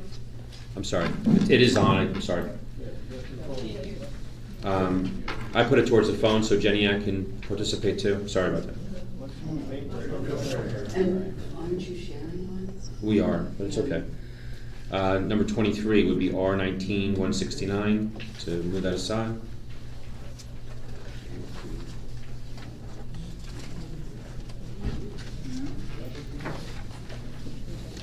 And I'll read the consent agenda as following. This is all for a vote. It's going to be R19-144, R19-145, R19-146, R19-147,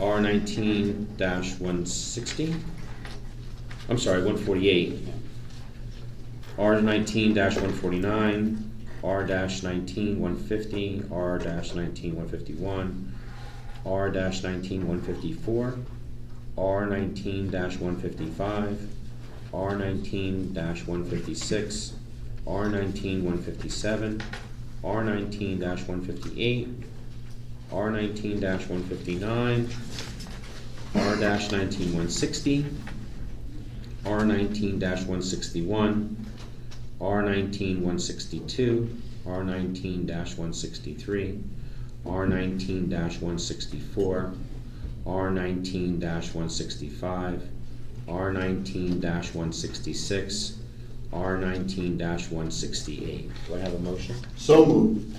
I'll second. Mrs. Smith on the second, Mr. Quinn on the motion.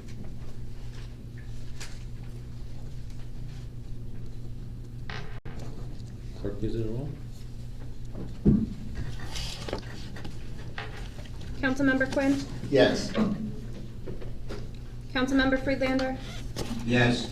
Councilmember Jednak? Yes. Councilmember Smith? Yes. Councilmember Sackett? Yes. Councilmember Jackson? Yes. Councilmember Noon? Yes. Vice President Abrahamson? Yes. President Kelly? Yes. We have number 23, which is R-19-169.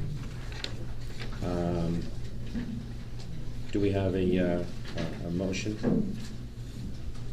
I'll make the motion. Mr. Sackett? I'll second. Mr. Jackson on the second? And this was something that came from administration? This last one we have here, 169? 169, yes. Okay, thank you. Clerk, please do the roll. Council President? Are we not discussing? Is there any discussion? Right. Yeah, I'd like to just say one thing. I don't know why any elected official would take the opportunity for the taxpayers to vote on how to spend their money.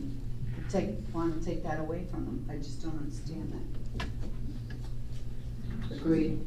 I think every year we pass the budget and vote on the budget, we're telling how taxpayers how to spend their money to some level. Say that again, Mr. Jackson? No. Wow. You said every year. Council President? Go ahead, Mr. Jeniak. Has the clerk's office taken any steps since the motion was originally passed to notice and affect the referendum, which is the subject of the motion?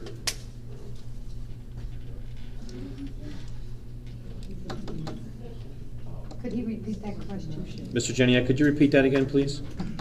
Question was for the clerk's office, Council President, as to whether they've taken any steps regarding the motion that was passed in May to effectuate the referendum.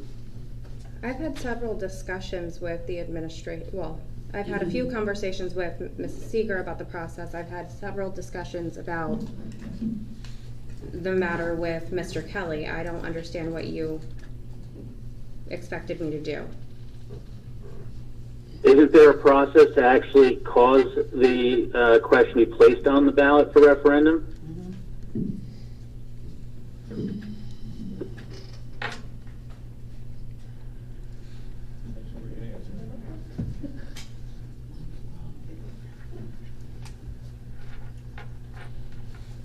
It was discussed and voted on at a budget hearing. Yes. And everybody approved. I was informed that the administration was to assemble a resolution like they've done in the Oh, past I with thought he Peterson wanted to Field. know, I'm sorry, I I misunderstood. think that was He his wanted to question. know. I mean, Mrs. Seeger, you didn't do anything on this, right? I would like to ask Mr. Achafano to explain this resolution on the deficiencies of their motion from the May 28th meeting. And it's just coming to us now. The primary deficiency with the motion, it wasn't a resolution, it was a motion made without prior notification to anyone. At the council meeting of May 28, 2000. Microphone? I can't hear We you can't either. hear you. Okay, I'll start again. Thank you. First of all, it was not a resolution, it was a motion made without prior notice at the council meeting of May 28th by Council Vice President Abrahamson, second by Council Member Smith. The motion as stated was contrary to the statute NJSA 19:37-1. In order to have a valid resolution or motion, preferably a resolution, for a public referendum on an election ballot, the resolution or motion itself must state the precise language that the public is being asked to vote on. The motion as stated did not do that. The motion simply stated, let's have a referendum on the ballot concerning the expenditures. That's what it was left at. I have another question. Go ahead, Mrs. Smith. This was done in April. You waited to now to tell us that? It was done on May 28th. Okay.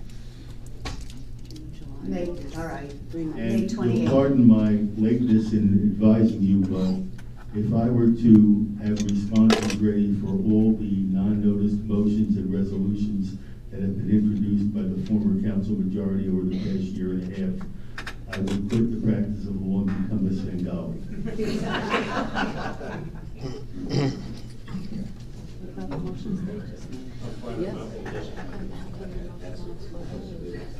It's fine. What about the Mr. motion? Yachafano, was there any contest or any filing to void that action at all by chance?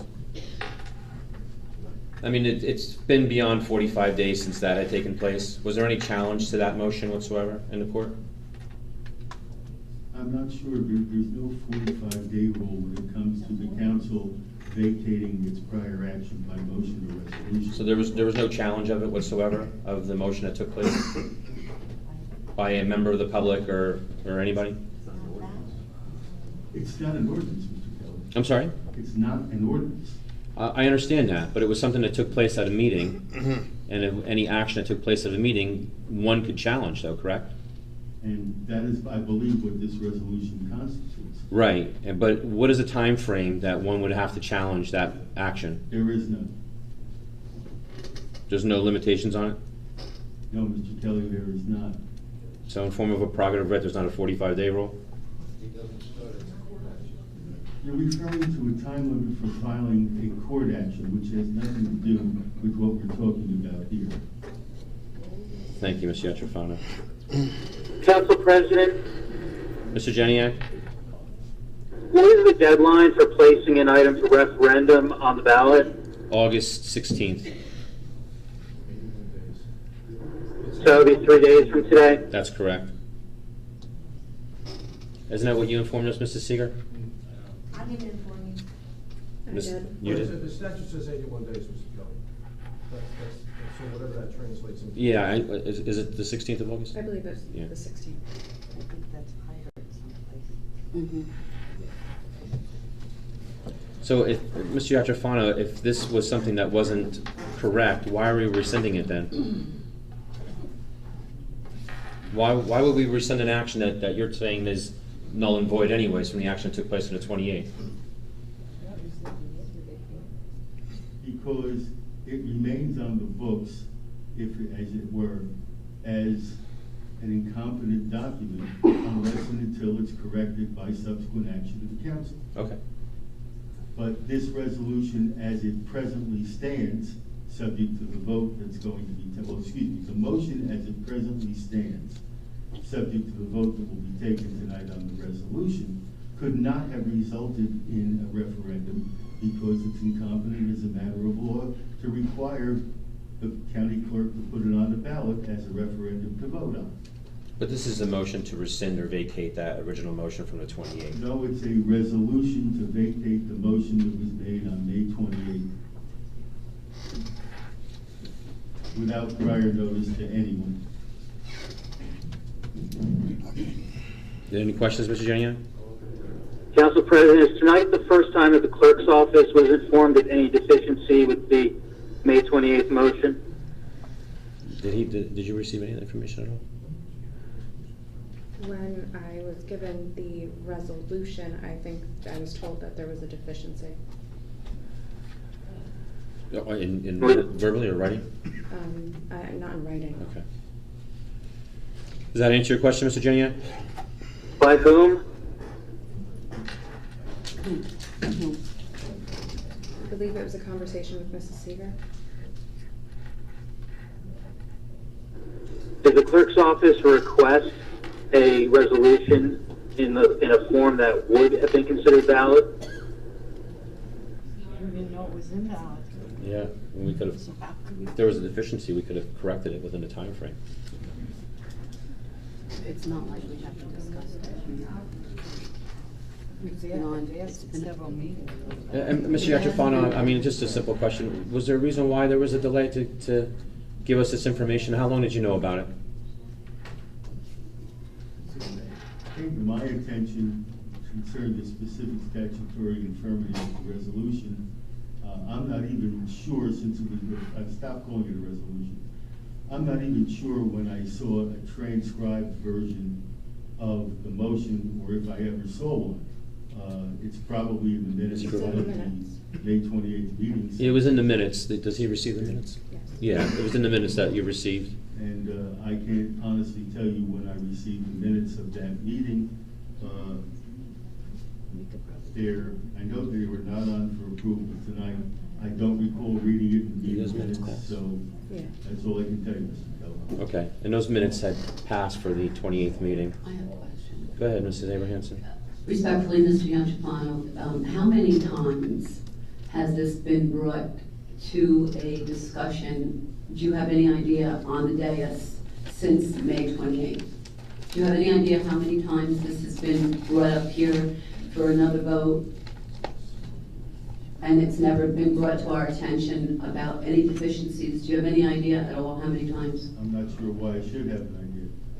Because you attend the meetings with us, and it's not a new, motion and or vote that has happened. It wasn't only in May, is my, what I'm trying to point out. Are you telling me, Council Vice President, that the motion was remade sometime after May? This was put on the agenda more than once since then.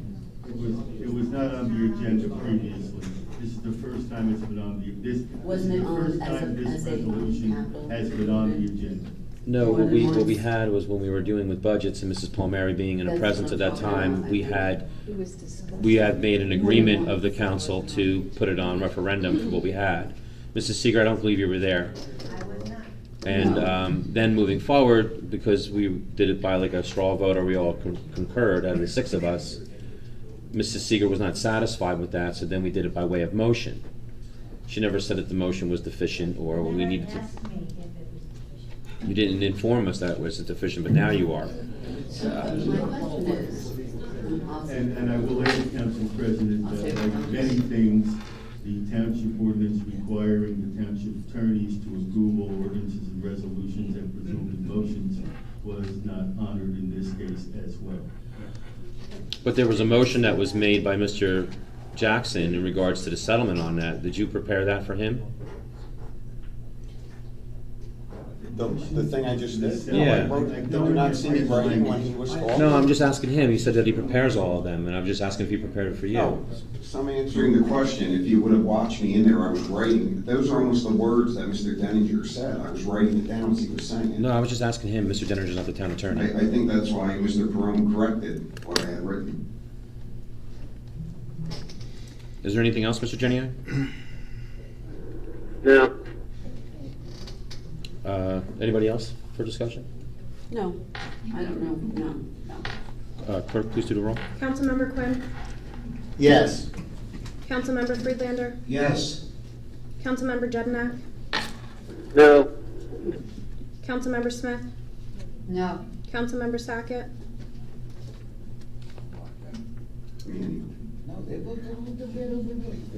Yes. Councilmember Jackson? Yes. Councilmember Noon? Yes. Vice President Abrahamson? No. President Kelly? No. I have 5 yeses, 4 noes. Motion does not carry. Unfortunately, in this, Mr. Yatrofano, since we weren't provided by written notice of this from a member, it would need 2/3 of the vote in order to pass that. No, it does not. It says it right here in Robert's Rules, though. Right? Mr. Kelly, the motion carries. Given previous notice is best, especially when the issue controversial. To give previous notice, a member can request that a notice to be included in a letter sent, in the letter sent to the membership notifying them of a meeting. A member can give notice orally or previous meeting. You heard Mrs. Seegert say that the administration was the one that provided this notice, not a member of the council. To give previous noting at a meeting, a member states, Mr. President, I give rise to a previous notice that at the next meeting I will make a motion to rescind the action that we give a donation to a Fourth Amendment President Night Banquets, an example. So in this case, because no previous notice was given, the motion requires 2/3 vote to adopt, or a majority of the entire membership, which is the least to obtain. So in this particular case, to rescind something, and I did ask, Mrs. Seeger told me the administration did it, not a council member, to rescind the motion that took place on the 28th, we would need 2/3 vote. Now, if Mr. Jackson or Mr. You asked me who Sackett... sent it to put on the agenda, I did.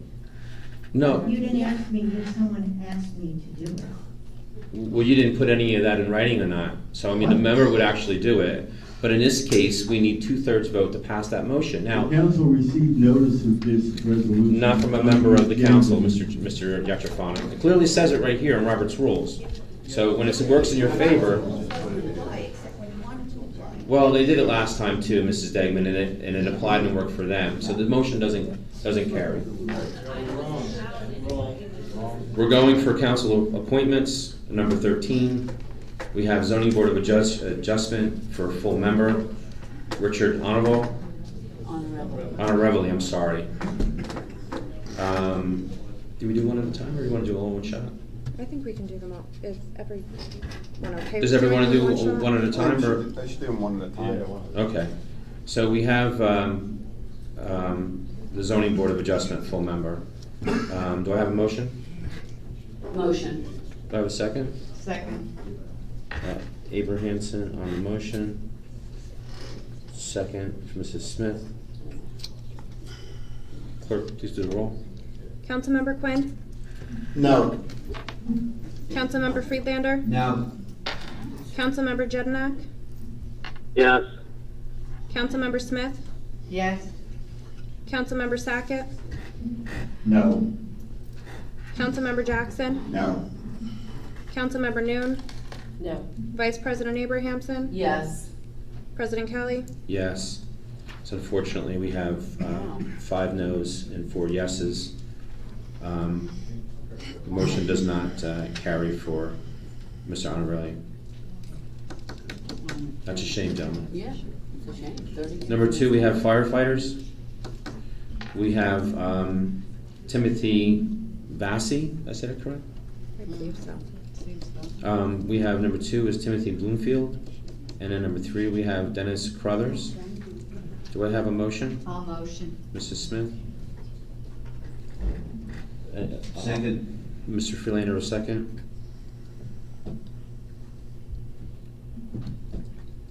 Clerk, please do the roll. Councilmember Quinn? Yes. Councilmember Friedlander? Yes. Councilmember Jedinak? Yes. Councilmember Smith? Yes. Councilmember Sackett? Yes. Councilmember Jackson? Yes. Councilmember Noon? Yes. Vice President Abrahamson? Yes. President Kelly? Yes. We have 9 yeses, motion carries. We have, number 3 is EMS. We have Emily Schoenberg and Brianna Seawick.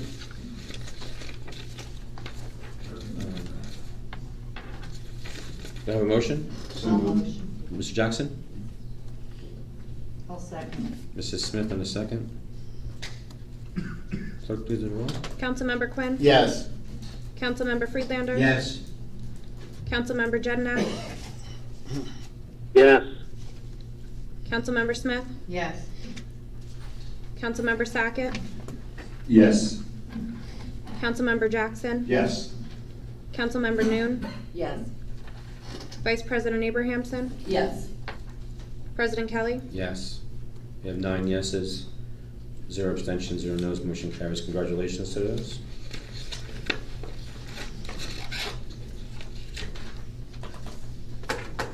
We already did, I'm sorry, we have number 4, Board of Assessment Commissioners. Have a motion? I'll motion. Abrahamson in the motion.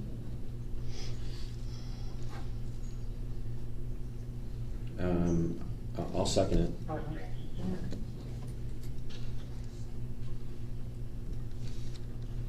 Clerk, please do the roll. Councilmember Quinn? No. Councilmember Friedlander? No. Councilmember Jedinak? Yes. Councilmember Smith? Yes. Councilmember Sackett? No. Councilmember Jackson? No. Councilmember Noon? No. Vice President Abrahamson? Can I say one thing? This is the sewer assessment committee, correct? Yes. Correct. Sewer assessments, left off the agenda. Okay, yes. President Kelly? Yes. We have 5 noes and 4 yeses, motion fails. Mr. Quinn, you didn't think you were in conflict of voting on that? No, I'm not. Okay.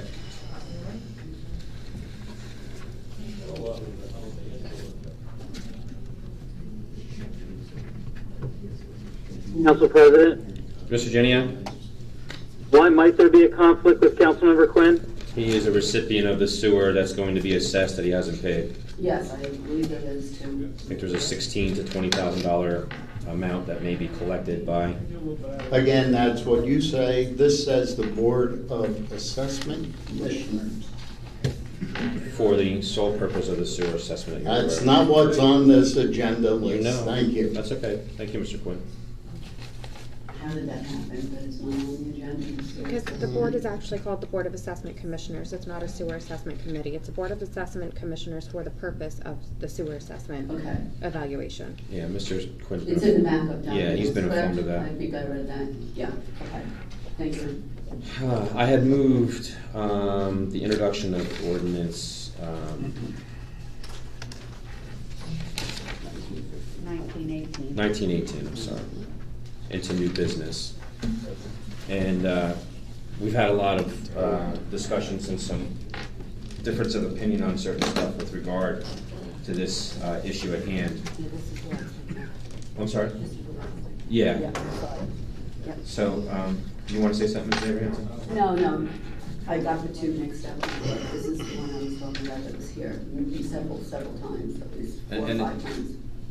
This is solely spinning around the basketball courts that we have, which is the monies that's been in question of the $500,000 plus, where we originally had the bond ordinance for 2.2 million, and then it was 2.7, and every single time it's been failed, because we need 6 votes to pass it.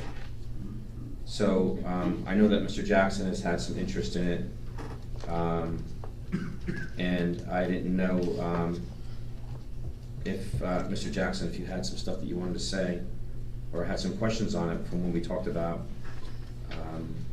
this court and this improvement to Peterson Field. I know you took some photos recently of some grass coming through some of the cracks and some of the asphalt in the area. I'm assuming it was the basketball area. I did go over there and look. I didn't see any of that, or in the same of the photos. Maybe they got taken care of after the fact. Well, I think a township worker weed-whacked them. Yeah. On the basketball court. I think I made my viewpoint pretty clear in meetings. I sent a couple emails to Ms. Clipperton to distribute to the council, which I believe she did. My viewpoint is that the basketball courts need to be renovated, and I'm more than willing to talk about, what's needed around the scoreboard or bleachers or whatever, but, they need to be renovated. I believe that the playground does, the tennis courts, they're widely used by the public, and that's my feeling. And I've made it very clear, so I'm not sure if you want me to, what do you want me to reiterate? No, I don't. I mean, Okay. we had some conversation when we were talking about it. I don't know if you had an opportunity from our last conversation that we had back in June, where we were, I had gone out to the other towns. I don't know if you had an opportunity to go to the other towns or. So, in my viewpoint, I'd like to finish. Oh, I'm sorry. Yeah, that's okay. I'm sorry. I didn't No, realize that's all right. this was It's all right. And dealing with one of the rec professionals over in Randolph, and they had shown me a breakdown of what they had spent. And I know that you thought that because we needed some fencing surrounding the field, the basketball court, which we do have right now.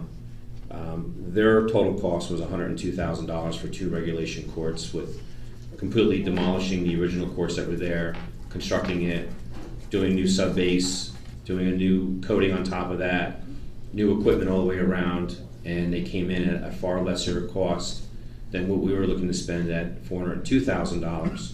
And then I believe that your comment was, well, we have 3 courts, but the 3rd court, if I remember, was not going to be regulation size, it was going to be very small. And then you thought that, well, we needed to have fencing, which we currently do have fencing. If we were to double the cost of Randolph and put in 4 courts, we would still be at half the amount of money as what you're looking to spend right now with the basketball court. I don't think anybody's in disagreement in regards to having the courts completed and redone. However, the amount of money that you want to put aside to that, and then you want to vote on this particular introduction of the bond ordinance with all that money without having any discussions or reductions, I just want to see what kind of compromise can we do so that we all here can agree upon, since we're not going to agree on the $400,000. The $50,000 for the playground is one thing, and then for the tennis courts, I think it was just a temporary Band-Aid that we're willing to spend $40,000 on to only rip up the courts within a short period of time. So we were just trying to see, where is it that you think that we can save money other than just the scoreboards, which none of the towns had, comparative? Is there a number that you feel that, you know what, we can make this reduction, we can amend this so we can move forward with it? Or are you strictly set on, it's either $402,000 for the basketball courts or nothing? Can I speak, ma'am? Sure. Okay. So I think I was pretty clear in my email. I'm not set on spending $400,000 for nothing. I'm not set on spending a scoreboard. I'm more than willing to talk about things we can do differently. I don't think comparing it to Randolph is apples to apples. I think what we were given was a concept plan that needs to be vetted out more. And I just want to move forward with the process. And, I don't disagree with you about the scoreboard. I mean, some people think that just because other towns don't have it doesn't mean we should, but I'm more than willing to look at not having a scoreboard or looking at other ways we can reduce that $400,000. I thought I made that clear in the email, but if I didn't, I apologize. No, and I understand that, but we have in front of us right now to vote on for the $400,000.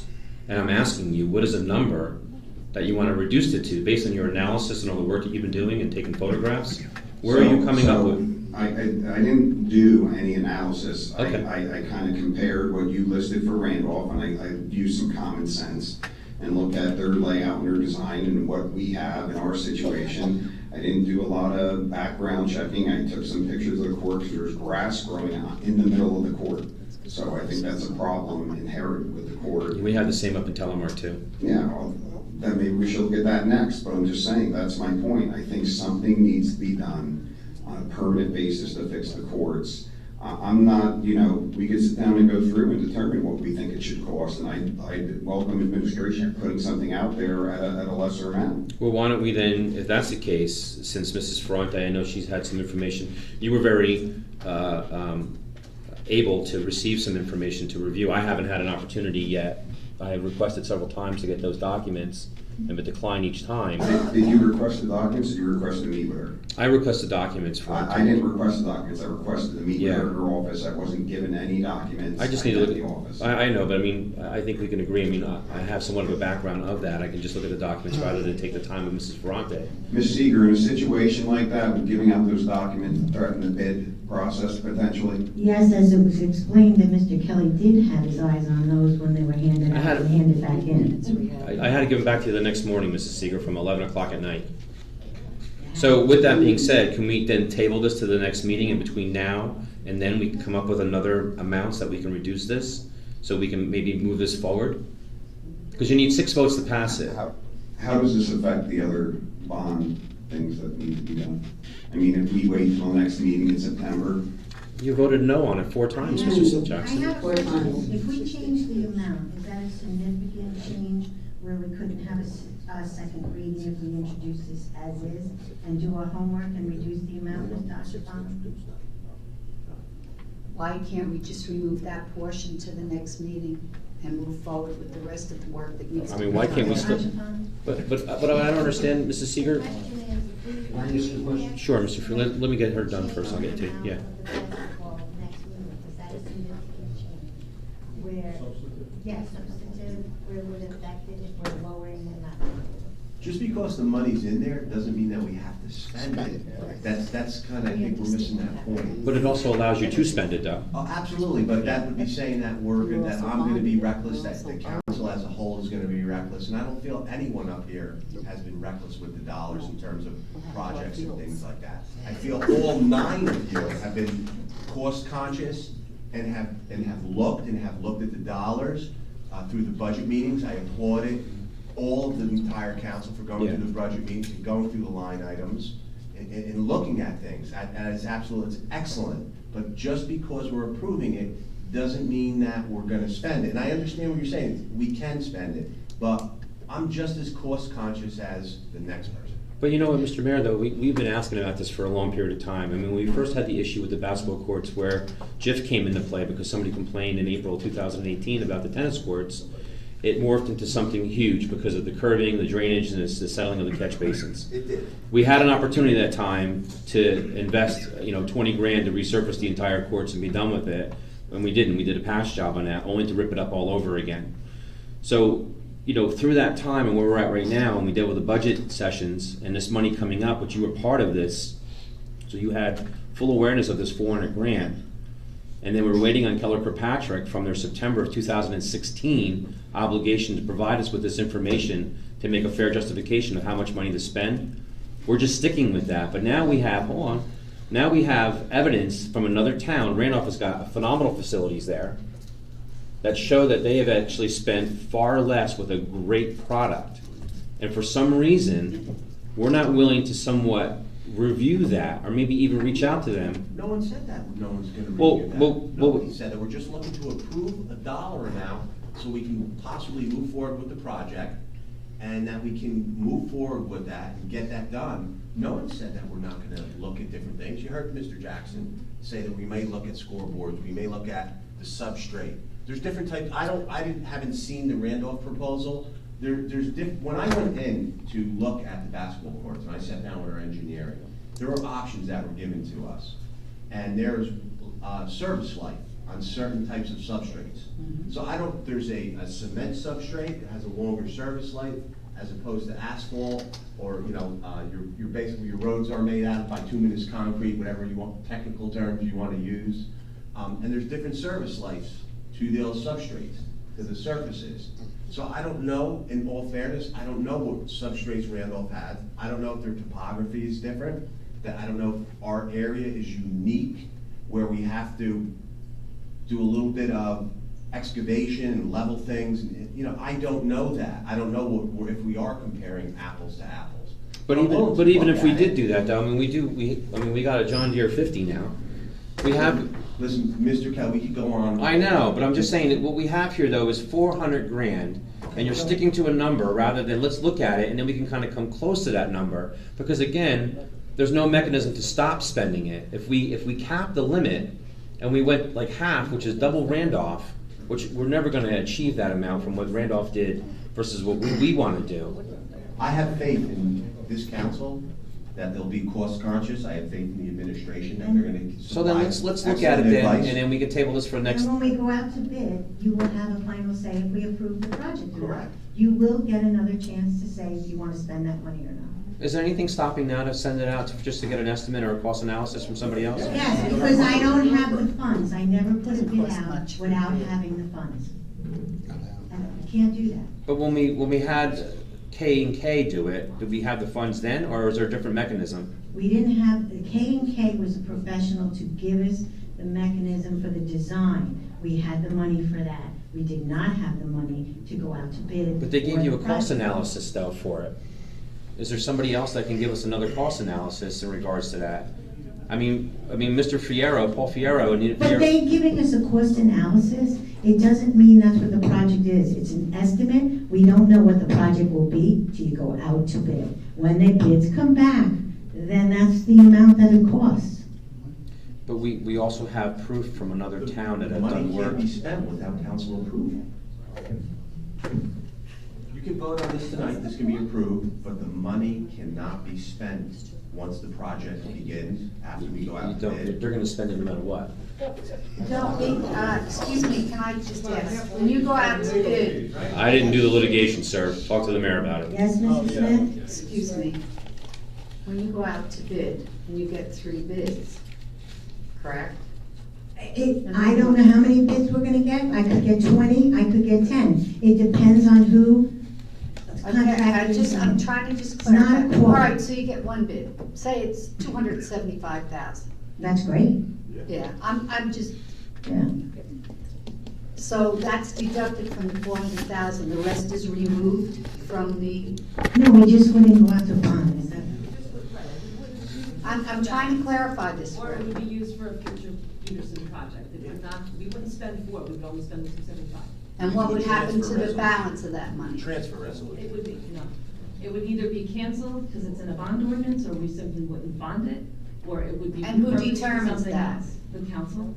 So if we approve 400,000 and you get a bid for 275, and one for 400,000, and we choose the 275, we can cancel the balance of that 400,000 for the bond. You can cancel it, you can repurpose it, you could leave it, and it could be used for, future basketball improvements or whatever you Well, want. the basketball gets improved, it shouldn't need more improvements. Shouldn't. The fields are the Shouldn't, problem. but it's an option. Is it only stuck to that though? Could it be like, let's say we have the ordinance for that, and then there's something else that we have, like a rec center. I know Mr. Quinn has been pushing that since his first day on the dais. If you read the bond ordinance, I think it's on page 3, it's spelled out, Peterson Field improvements, basketball courts, concretes, lights, and scoreboard for 400,000. So it's specific for what it's to be used for. Correct. But what I think Mr. Kelly's asking is, you said it could be repurposed. So could it be repurposed? Through an ordinance. Through A an ordinance. repurposed ordinance. But could it which be you would vote. repurposed? He used the example of the rec center. Yes. So whatever's left, could that be set aside for the purpose of a rec center? You can through a repurposed ordinance. It's a separate ordinance that you would vote on. Could we repurpose it to fix the courts at Telemark too? You can repurpose it for whatever you Anything. But it comes before the council for that repurposing. Correct, and it comes before you to vote on the bid when it comes out. We don't approve the bid, they don't do it anyway. I know. But Mr. Finley, you're not even willing to adjust the number right now. I mean, why wouldn't you? Why do you want to burden more debt? You don't have to. Don't we want to goal zero debt as much as we can? Why don't we I thought we were on a move to reduce that. That's my point right So as soon as this $400,000 is approved, if and when this $400,000 is approved, we immediately go into debt for that $400,000? No. No. You don't go into debt until I do a note sale, which is typically around November, but I don't know if we'll be doing one, depending on what we do now. Okay, so do you do the note sale prior to getting the bids and we know how much money's being spent? Hopefully not. I mean, I'm hoping we can move this along faster than I'll be going out for a note sale. So if we get the bids before the note sale and they're less than $400,000, you will do the debt The debt will be according lower to the, than- okay. Just trying to clarify things for everybody. It's a great question. Anybody else have any discussion? Can I have that in writing? It's on. Council President, Go ahead, Mr. Jeniak. to the point that was just made about asking for that in writing, it's completely unenforceable. What we have here is a $400 cost within a $2.7 million bond ordinance. We don't have a plan for that, how that money's going to be spent. It's tantamount to a blank check to the administration. It's not a responsible act of the council to give blank checks. With regard to the record of the administration and the mayor specifically, the mayor, as a member of the council, voted for every spending increase and every tax increase that he could as a member of the council. As his first budget as mayor, he sent us a budget that was an increase. It took the work of the council to bring that back to a level point. So the fact is the track record isn't here, and the council has a responsibility to not issue blank checks. Thank you. Go ahead, Ms. Abrams. Lisa, I have a question. Excuse me? The original budget that was presented to the council was a reduction in the municipal portion of the tax bill?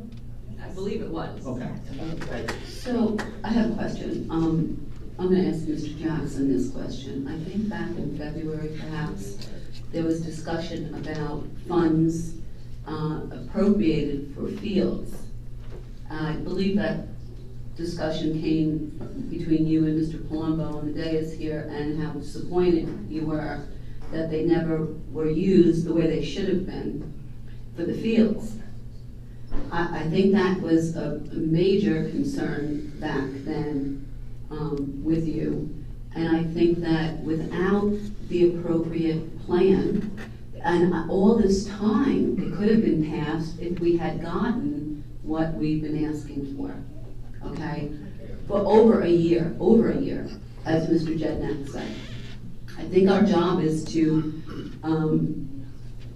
watch the money and make sure it's getting appropriated where we want it to. I do believe the major problem in this town are our fields, and I don't see anything being addressed about our fields. I really don't. It's not even mentioned. I think Mr. Sackett has a big concern about that too. I really truly do, and it's been expressed here. So, I mean, that's my opinion. This is just all Band-Aids, and there's no real answer to staging. I'd rather get the bond for a full plan to move ahead and bring us into competitive fields and grounds of surrounding towns. And that's all I have to say, really. Well, I think the whole problem is the fields haven't been addressed since 2008. I mean, they haven't been addressed for the last 10 or 15 years. Now we have to do everything all at once. So you have to account for that. The fields all flood, right, Jonathan? Yeah. And this is just the basketball court. So you're talking millions of dollars. So we really have to be very frugal. Well, I think that we're looking to make smaller incremental improvements, and we're going to meet, we're going to have additional meetings because we've been in a stall pattern with some of the heads of the different recreational groups, soccer, football, baseball, lacrosse. We're going to speak with the heads of those groups and get some input. I like to work in a collaborative manner and get input from people, so you get buy-in. So 10 years down the line, when there's a new group that took over, that we can say as a council, as an administration, as a mayor, hey, listen, I listened to the people who are coaching, the guys who are doing the work on the fields, and that they presented this plan at the time that they felt was adequate. So those talks are going to continue. You know, Mr. Mayor, we actually had, Mr. Jeniak and I were attending a financial meeting over in the conference area. And when we came over, there was a meeting with some of the football players, and Mr. Kritz was one of them. Mr. Young was another one, Mr. Walters, and we were asking maybe of getting two of each representative of each sport, so we can put together and sit down to see what the actual needs and wants were. Of course, putting our needs first and our wants secondary. And they were going to do that, but it's kind of tough getting everybody together to somewhat get an idea, because what Mr. Jackson may think that's a great idea of doing something with the basketball courts, maybe the basketball group doesn't feel that way. Or maybe, you know, what we would put into the basketball court, putting away $400,000, if we only put $200,000 away, and then we applied it to maybe drainage for the football field that the football field needs so dire, that would be an avenue to do that. And it just looks like we're just focusing on this one number of $400,000. We took away $200,000 from the fire department for their fire pumper, and some other monies in other areas, but we're focusing on this, which is definitely an exorbitant amount of money that's overestimated to do that type of a project. We can reappropriate the monies, as we said. Well, or we can also reduce that level too. We can go on. It's up to the council. Correct. If they want to do so. Okay. I'll let you guys continue. I appreciate it. Thank you, Mr. Mayor. I weighed in and gave my opinions. Mr. Jeniak? To your point and Councilmember Smith's point, looking at an overall potential millions of dollars of costs here, and we have no plan. And that is why we suggested previously and took a motion and a vote to put this before the voters. Let the voters decide, especially with no plan for how this is going to be spent. Let them decide if they want to spend this money. The township already has, I believe the Financial Review Board previously reported to us, about $20 million in debt. And here we are adding another $2.7 million. We don't have a plan for this money. Mr. Jackson, are you okay with not giving the voters the opportunity to make the decision on this amount of money? Mr. Jackson? I have no comment. Okay.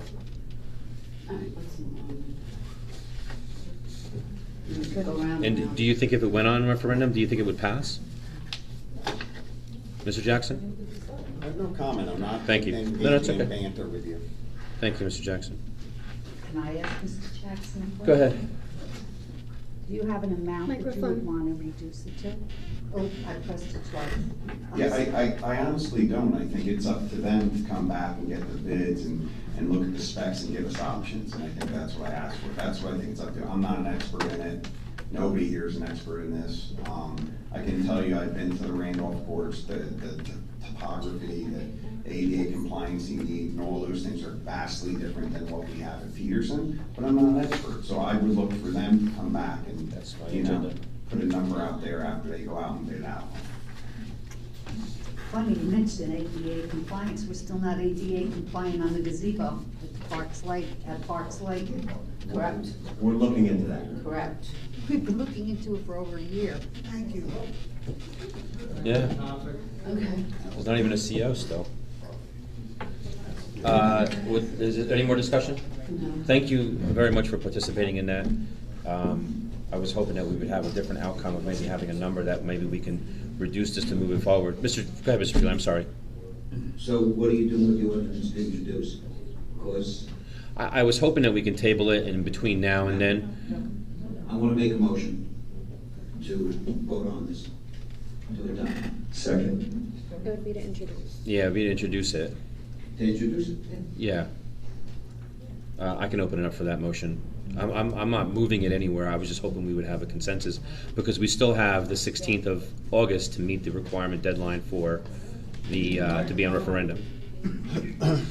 So, I'd rather vote to introduce. okay. And did you have a second? Yeah, Mr. Second. Thank you. Can I do the roll? Councilmember Quinn? Yes. Councilmember Friedlander? Yes. Councilmember Jednak? No. Councilmember Smith? Not at 400,000. Councilmember Sackett? Yes. Councilmember Jackson? Yes. Councilmember Noon? Yes. Vice President Abrahamson? No. President Kelly? I abstain until we get further information. So we have 5 yeses, we have 3 nos, and 1 abstention. Motion carries for the introduction. Thank you again, everybody, for participating in that. I have new business that's on there. I'd like to make a motion, Council President Kelly. I'm sorry? I'd like to make a motion, please, for new business. Okay.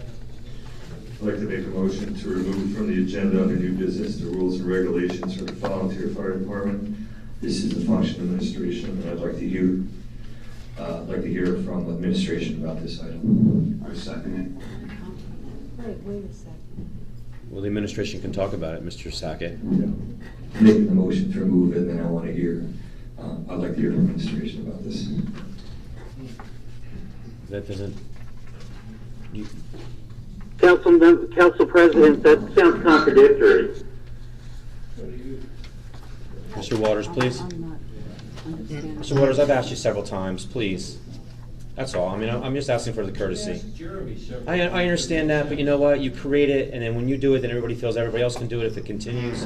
I'm asking you nicely, if you could just please compose yourself, don't speak out. You know, when your time comes, I give you every opportunity to speak at the microphone. Nobody interrupts you. I'm just asking if you could please just refrain from speaking out. I'm sorry? But the public portion is not open anymore. So the calling out from the audience, you know, I'm never gonna remove you, and you know that. But I'm just asking you if you can just please refrain yourself from yelling out loud. That's all. It's a simple question, it's a simple act of courtesy. You know, if you can't control yourself, I mean, I don't know what else I can do, but it throws off everything. And when you're hearing it in the background, I don't hear exactly what you're saying, but the tone and the sarcasm and the comments and derogative digs and stuff like that, I recognize it all. I'm only asking you to stop it if you could. That's all. Didn't you used to do the same thing? Mr. Press, I'm asking you the same if you could please stop. I don't do the same. Thank you, guys. Mrs. Seeger, can you talk about the rules and regulations for the fire department? Yes, I would like to defer to Mr. Perone to speak about that. Go ahead, Mr. Perone. Well, I've spoken with Bob Shear, who I know is having issues personally. Microphone. No, I can't hear you, Mr. Brown. Is this on? Could you start over? You can push it on or something like that. There's no button, it's. Can you just tap it? Yeah, here you go. And the issue is whether or not the fire department rules and regulations will be amended, and they have to be amended by ordinance. We do know that there's been a vote of the fire department Yes. chiefs or members. Yeah, 4 to 5, I believe it was. Where they want to extend the eligibility requirements for the distance that a deputy chief can live from the township, outside the border of the township. And it's my understanding that they have voted on that. When I spoke to Bob today, he called me, even though he's busy doing other things. He said that he would prepare a document to present to the council to give them an understanding of what's going on, so we put it in writing, and then he's going to ask for a change in the ordinance. The way I read the fire department ordinance, really it's within the realm or authority of the fire department itself to change its own rules and regulations. And it's sort of rubber stamped by the council if in fact the fire department has approved them. That's the way I read it. We'll prepare an ordinance in due time once we get the document prepared by Mr. Shear, as he expressed to me he would do today. And the reason why I put it on the new businesses was that, there's been some conversations and communications with the fire department. I know that there was some communication with the administration, with Mrs. Seeger and Mr. Dyer a couple of weeks ago, with one of the individuals that are there. And then currently, right now, they are under the idea that they can move forward and that rule doesn't apply because this is why I was questioning this. They think currently now, since there was already a vote at one of their meetings to change it from the word 1 road mile to 3 mile radius in the township border, can they now move forward with that? Or do they have to wait until the ordinance has been drafted and then presented to the council for approval so that now their rules and regs can be enforced? I can only act within the scope of the ordinance that says that the council shall approve the rules and regulations. It seems perfunctory, but I don't think I could step outside the bounds of the ordinance. Could we make a motion now to amend the rules and regs? No, because you need an ordinance. Okay, so. You can't do it by resolution. So if we can't do it by resolution or motion, and it has to be done by an ordinance, even though that they had a vote already to modify the rules and regulations, can they now act on the modification that they voted on without an ordinance being voted on? I think it may be subject to legal challenge, and we already saw. Because they're under the inclination that that's the case, that they, right now, that does not apply, that their change is in effect. From my perspective, I would be more cautious, and I would say you need an ordinance. If the fire department, you can always have a situation where the fire department does what you just said, goes ahead. Nobody complains about it. None of the people who are involved. I know that there was one person, I'm not going to mention his name, that filed a grievance. If that person decides that they are not going to take issue with it, whether or not an ordinance passes first, then maybe it's something that'll go by the board and it won't be challenged. But yeah, but that's not an incentive that you want to push, though. I mean, Well, I can't speak for some other person. right. What their motivation I mean, they're looking for a legal remedy, and the other concern. It's not a problem. Let me tell you why. Right now, you don't have a vacancy in the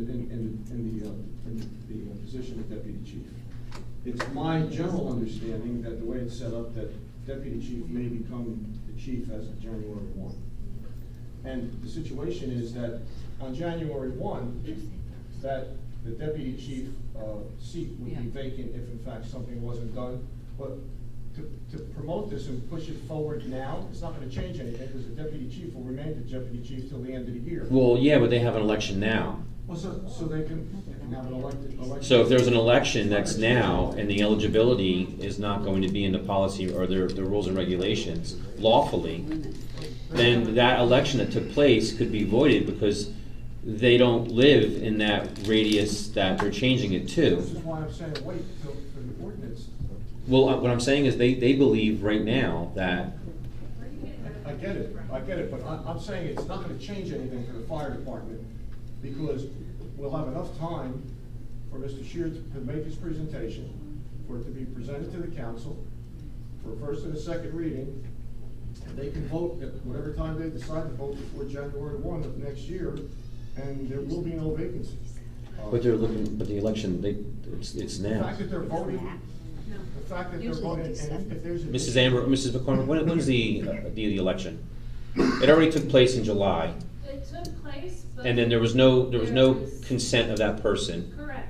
Now, when's the re-election for it? Re-election is basically waiting upon, from my understanding, and I don't know all the legal mumbo jumbo, but from my understanding is we're waiting on the ability to at least amend that to open up the mileage. Right. So that qualified candidates can apply, because right now it's limiting the fire department.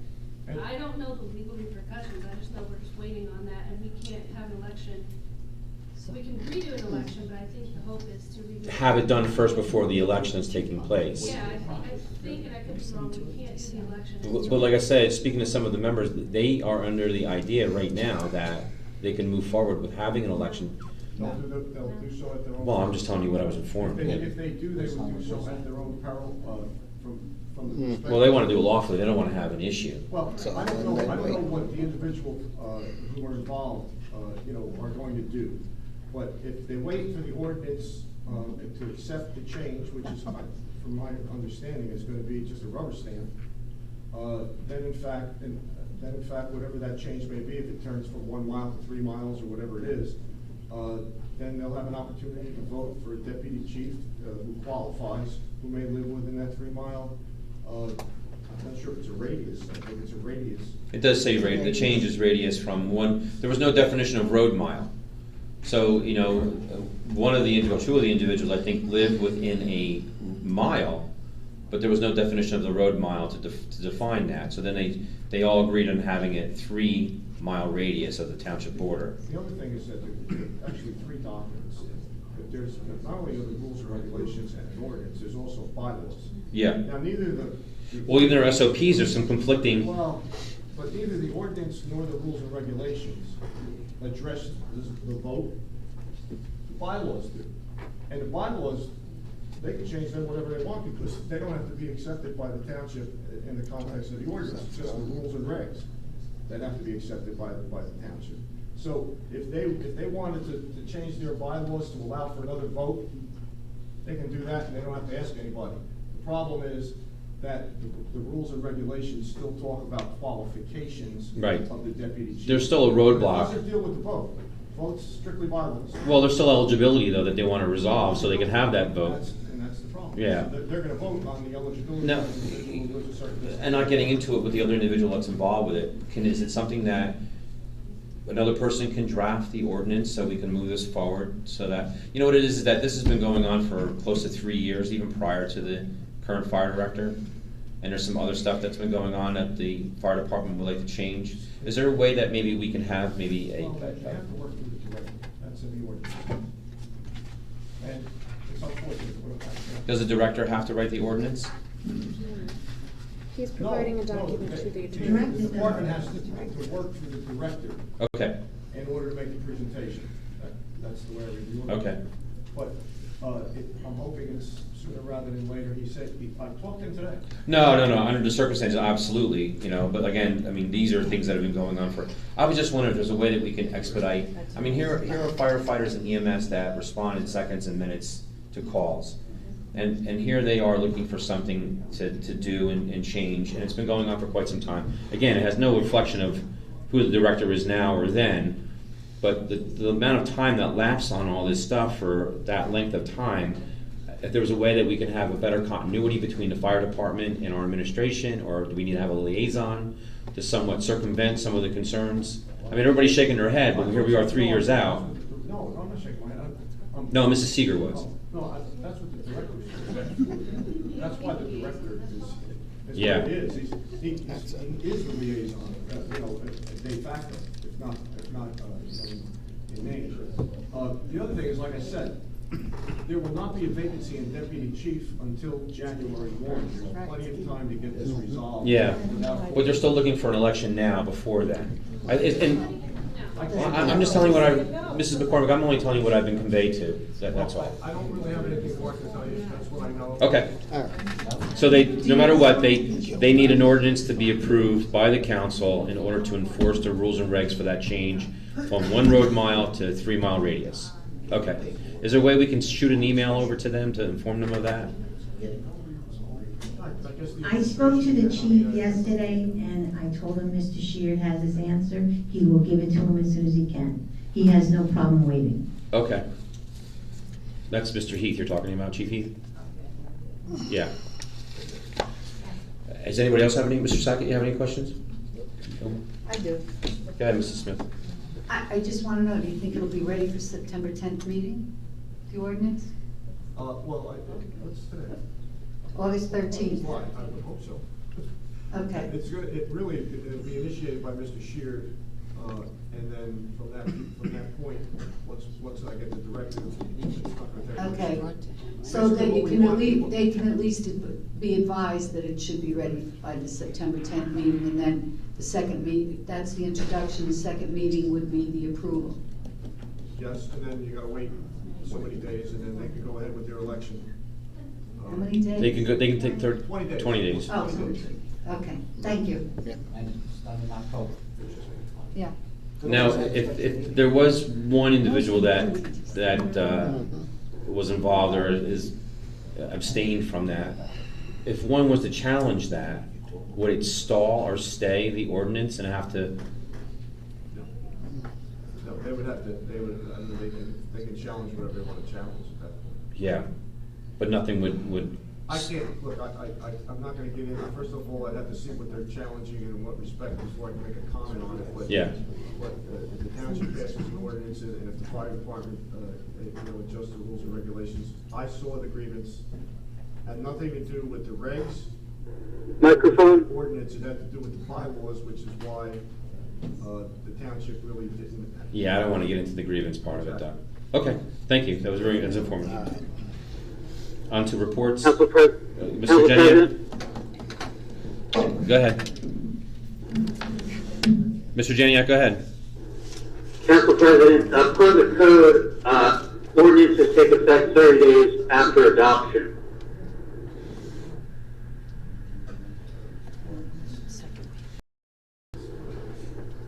So are we following the ordinance or statute? I don't know what code he's referring to, what section of the code he's referring to. Okay. Do you have the citation of the code? Mr. Yes, Jeniak? sir, code, Council President. Is there a section of the code, Mr. Jeniak? I understand it's I don't have it. What's that? I don't have it before me. Okay. Yep. Is there anything else? No. Thank you. Going on to reports, Mr. Quinn? Yes, I can't believe summer is almost over, and the pep rally for football and cheerleading is the 30th at Peterson Field. Of August? Of August. Oh, Mr. Quinn. Yes, everybody got an invite for that.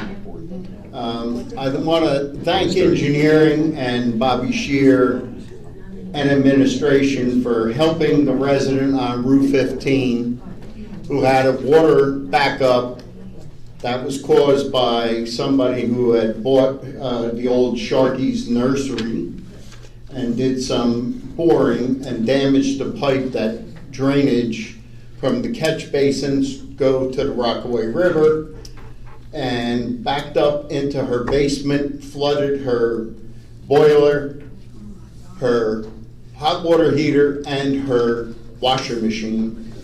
Our guys responded, everybody worked, Allison worked very hard. They're still working on getting some of the wrinkles out and I appreciate everything you guys did. I know she sent a letter thanking everybody for their quick response. In fact, she even baked cookies for everybody, so thank you. Also, I received a call from a resident at the Town Square Village about too many cars parked on both sides. Our police department responded quickly, and no tickets were given out. People were told to move their cars so an ambulance or fire truck could get through. They did, so everybody did a great job. Thank you. I'm done. Thank you, Mr. Quinn. Mrs. Smith? Well, I just wanted to thank administration and the mayor. I had numerous complaints about the dump trucks on Mount Hope Road and Mount Hope Avenue. I forwarded the one of the emails to administration. The mayor called me right away.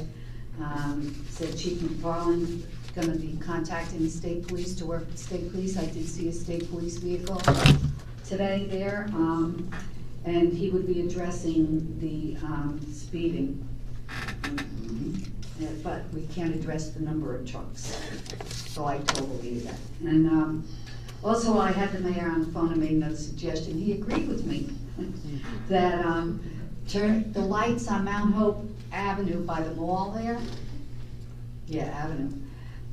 There's so many accidents at all those intersections all the time. So a suggestion was made that when a light turns red, the other light turns green like within so many seconds. If that could be delayed a little bit longer, give everybody time to stop and see what the rest of the people are doing. Mayor agreed. I want to know, what the chief say?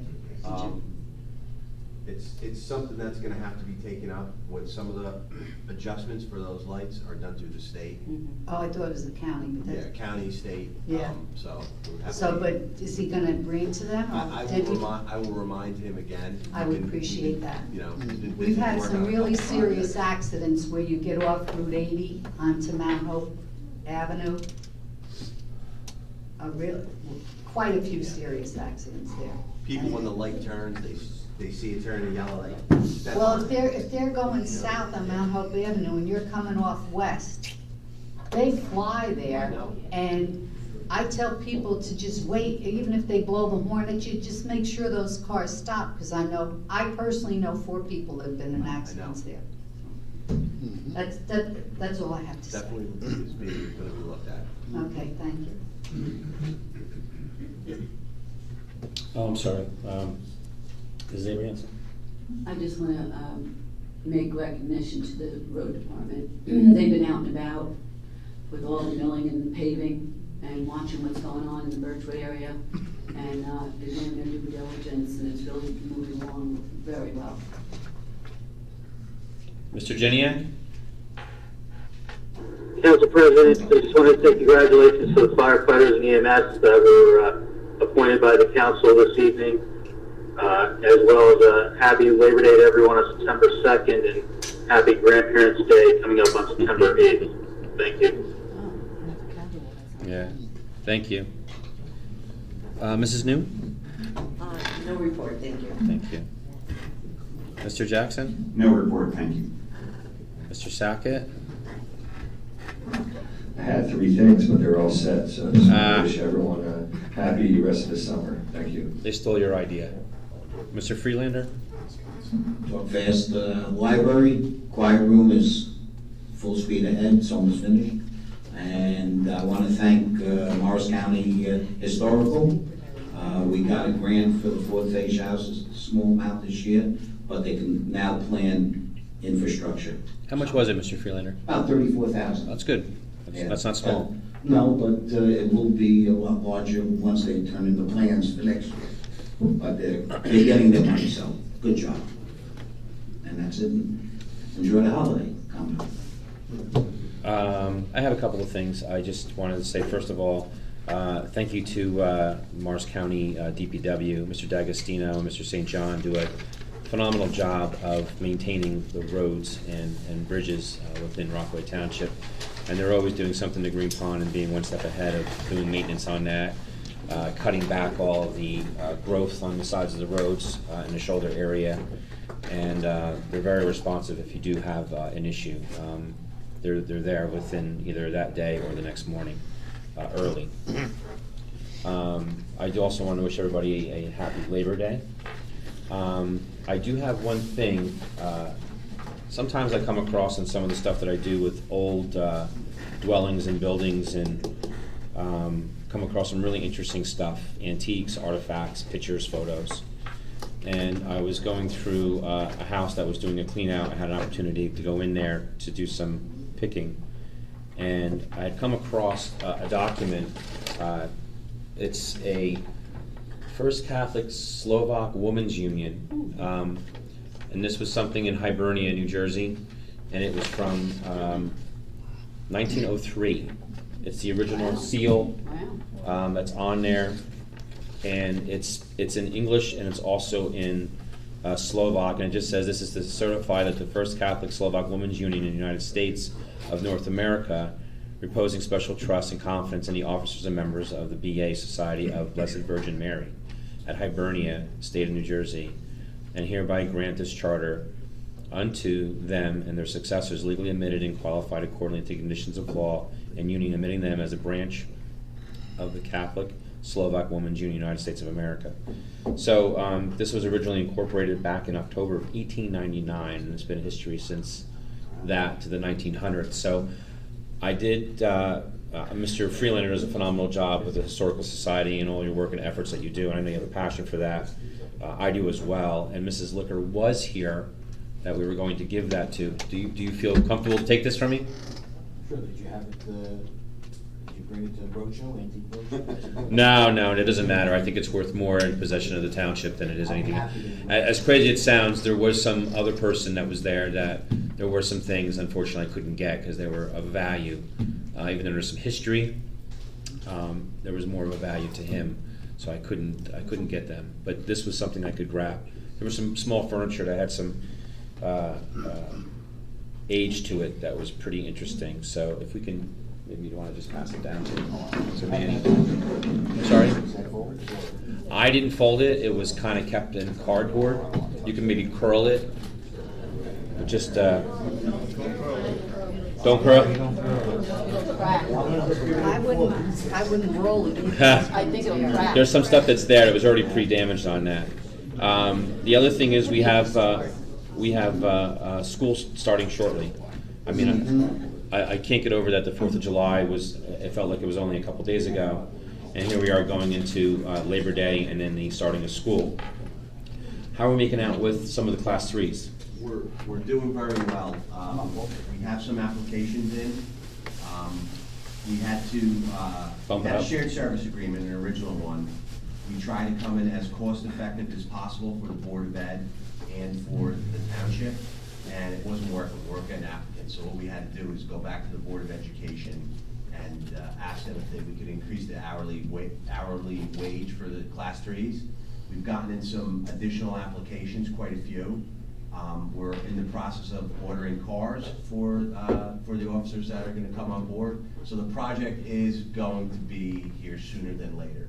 I can't tell you if it's going to happen right on the first day of school. Right. But we're very, very close, and all the hurdles have been overcome in terms of that. You know, when we talked last time about this, especially with the cars and stuff like that, and now that you have your increase from Mrs. Seeger, you informed me that you were going to send me some of the information about the cars. I mean, we had the vehicle review committee, and I was just wondering if you could still submit me some of the information. Sure. What happened is we lost some of those original cars. I'll have to check with the chief and see where he's at. If there's some new, they're used cars, they're used vehicles. Get them with low mileage on them because they're going to be purposed for the school. So they're going to be primarily at the school, going from the police department to each school. They're not going to be a patrol unit. They're not going to be running for 8, 9, 10, 12 hours a day. So that's why we buy used cars with minimal equipment in them. Lights, radio, first aid. They don't need the video equipment and all of that, computers. They don't need all that. So we had to go back and look and see. Cars go quickly from this vendor. They move fastly. So I have to look would have to check with Marty and see. And then when we're doing with some of these cars, though, we're not like buying salvage cars, though. Well, some of the cars are, they're used and they're refurbished from a vendor down in Newark. Salvage meaning what? That they had water damage and all that? Well, salvage would be that like the car was totaled at one time for whatever reason, flood, accident, crash, fire. I don't know what type of vehicles they get in. All I can tell you is that I have 3 of them currently that I use as a class 3 from that vendor, and we've had no problems with any of the vehicles.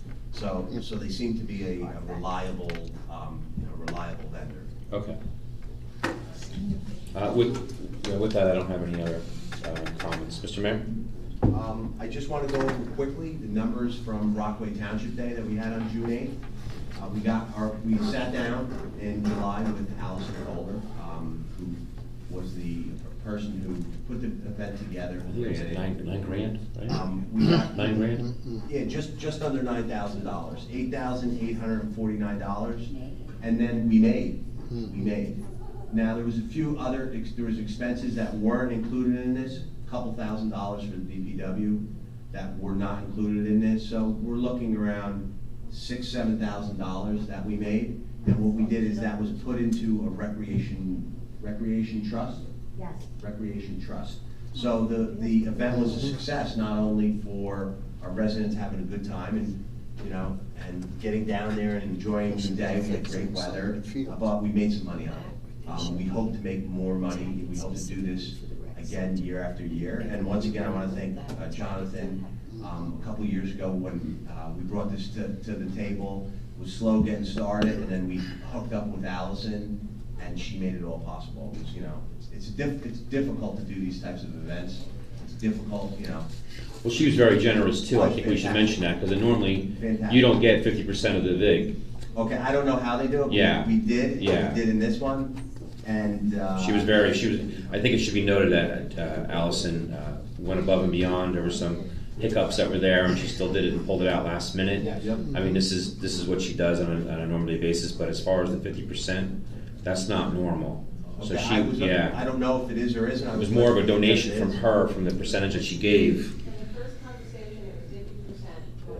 Yeah, you weren't involved with that anymore, though. She wouldn't work with you. No. That's true. All right, let's move on. Mrs. Kohler said that because she's a longtime Rockaway. No, she lived on Queens Road. And she loves Rockaway Township. She does, and she lived on Queens Road, and she's a staple and a pillar in the community, and she has a passion for it. So ultimately, with that all, we got through all that. It was a success. We made some money. We put some money into the recreation program that we've been focusing on, and we hope to do it next year. And I thank everybody for coming down. Jonathan Tucker came to help clean up the next day. We had people there. Nanny came, Jack came, a couple other people came in and out. I couldn't keep an eye on everybody, but people were helping, pitching in. It was just a good time, and we made some money. Awesome, thank you. Mrs. Seeger? No comment. Mrs. Palmieri? Mrs. Ferrante? Mr. Dyer? Motion to adjourn? Senior picnic. So moved. One more thing, I'm sorry. Senior picnic is on September 13. September 13. It's after the council meeting, though, isn't it? Yeah. Council meeting. Did we have a second for the adjournment? That's right. Yeah. Who seconded the adjournment? Mr. I did. You, Minnie did? Thank you. I guess I could do that. I'm sorry. All right, Friday the 13th. Wow. Yeah, sweating my ass off. Thank you very much. Good night, Jeremy.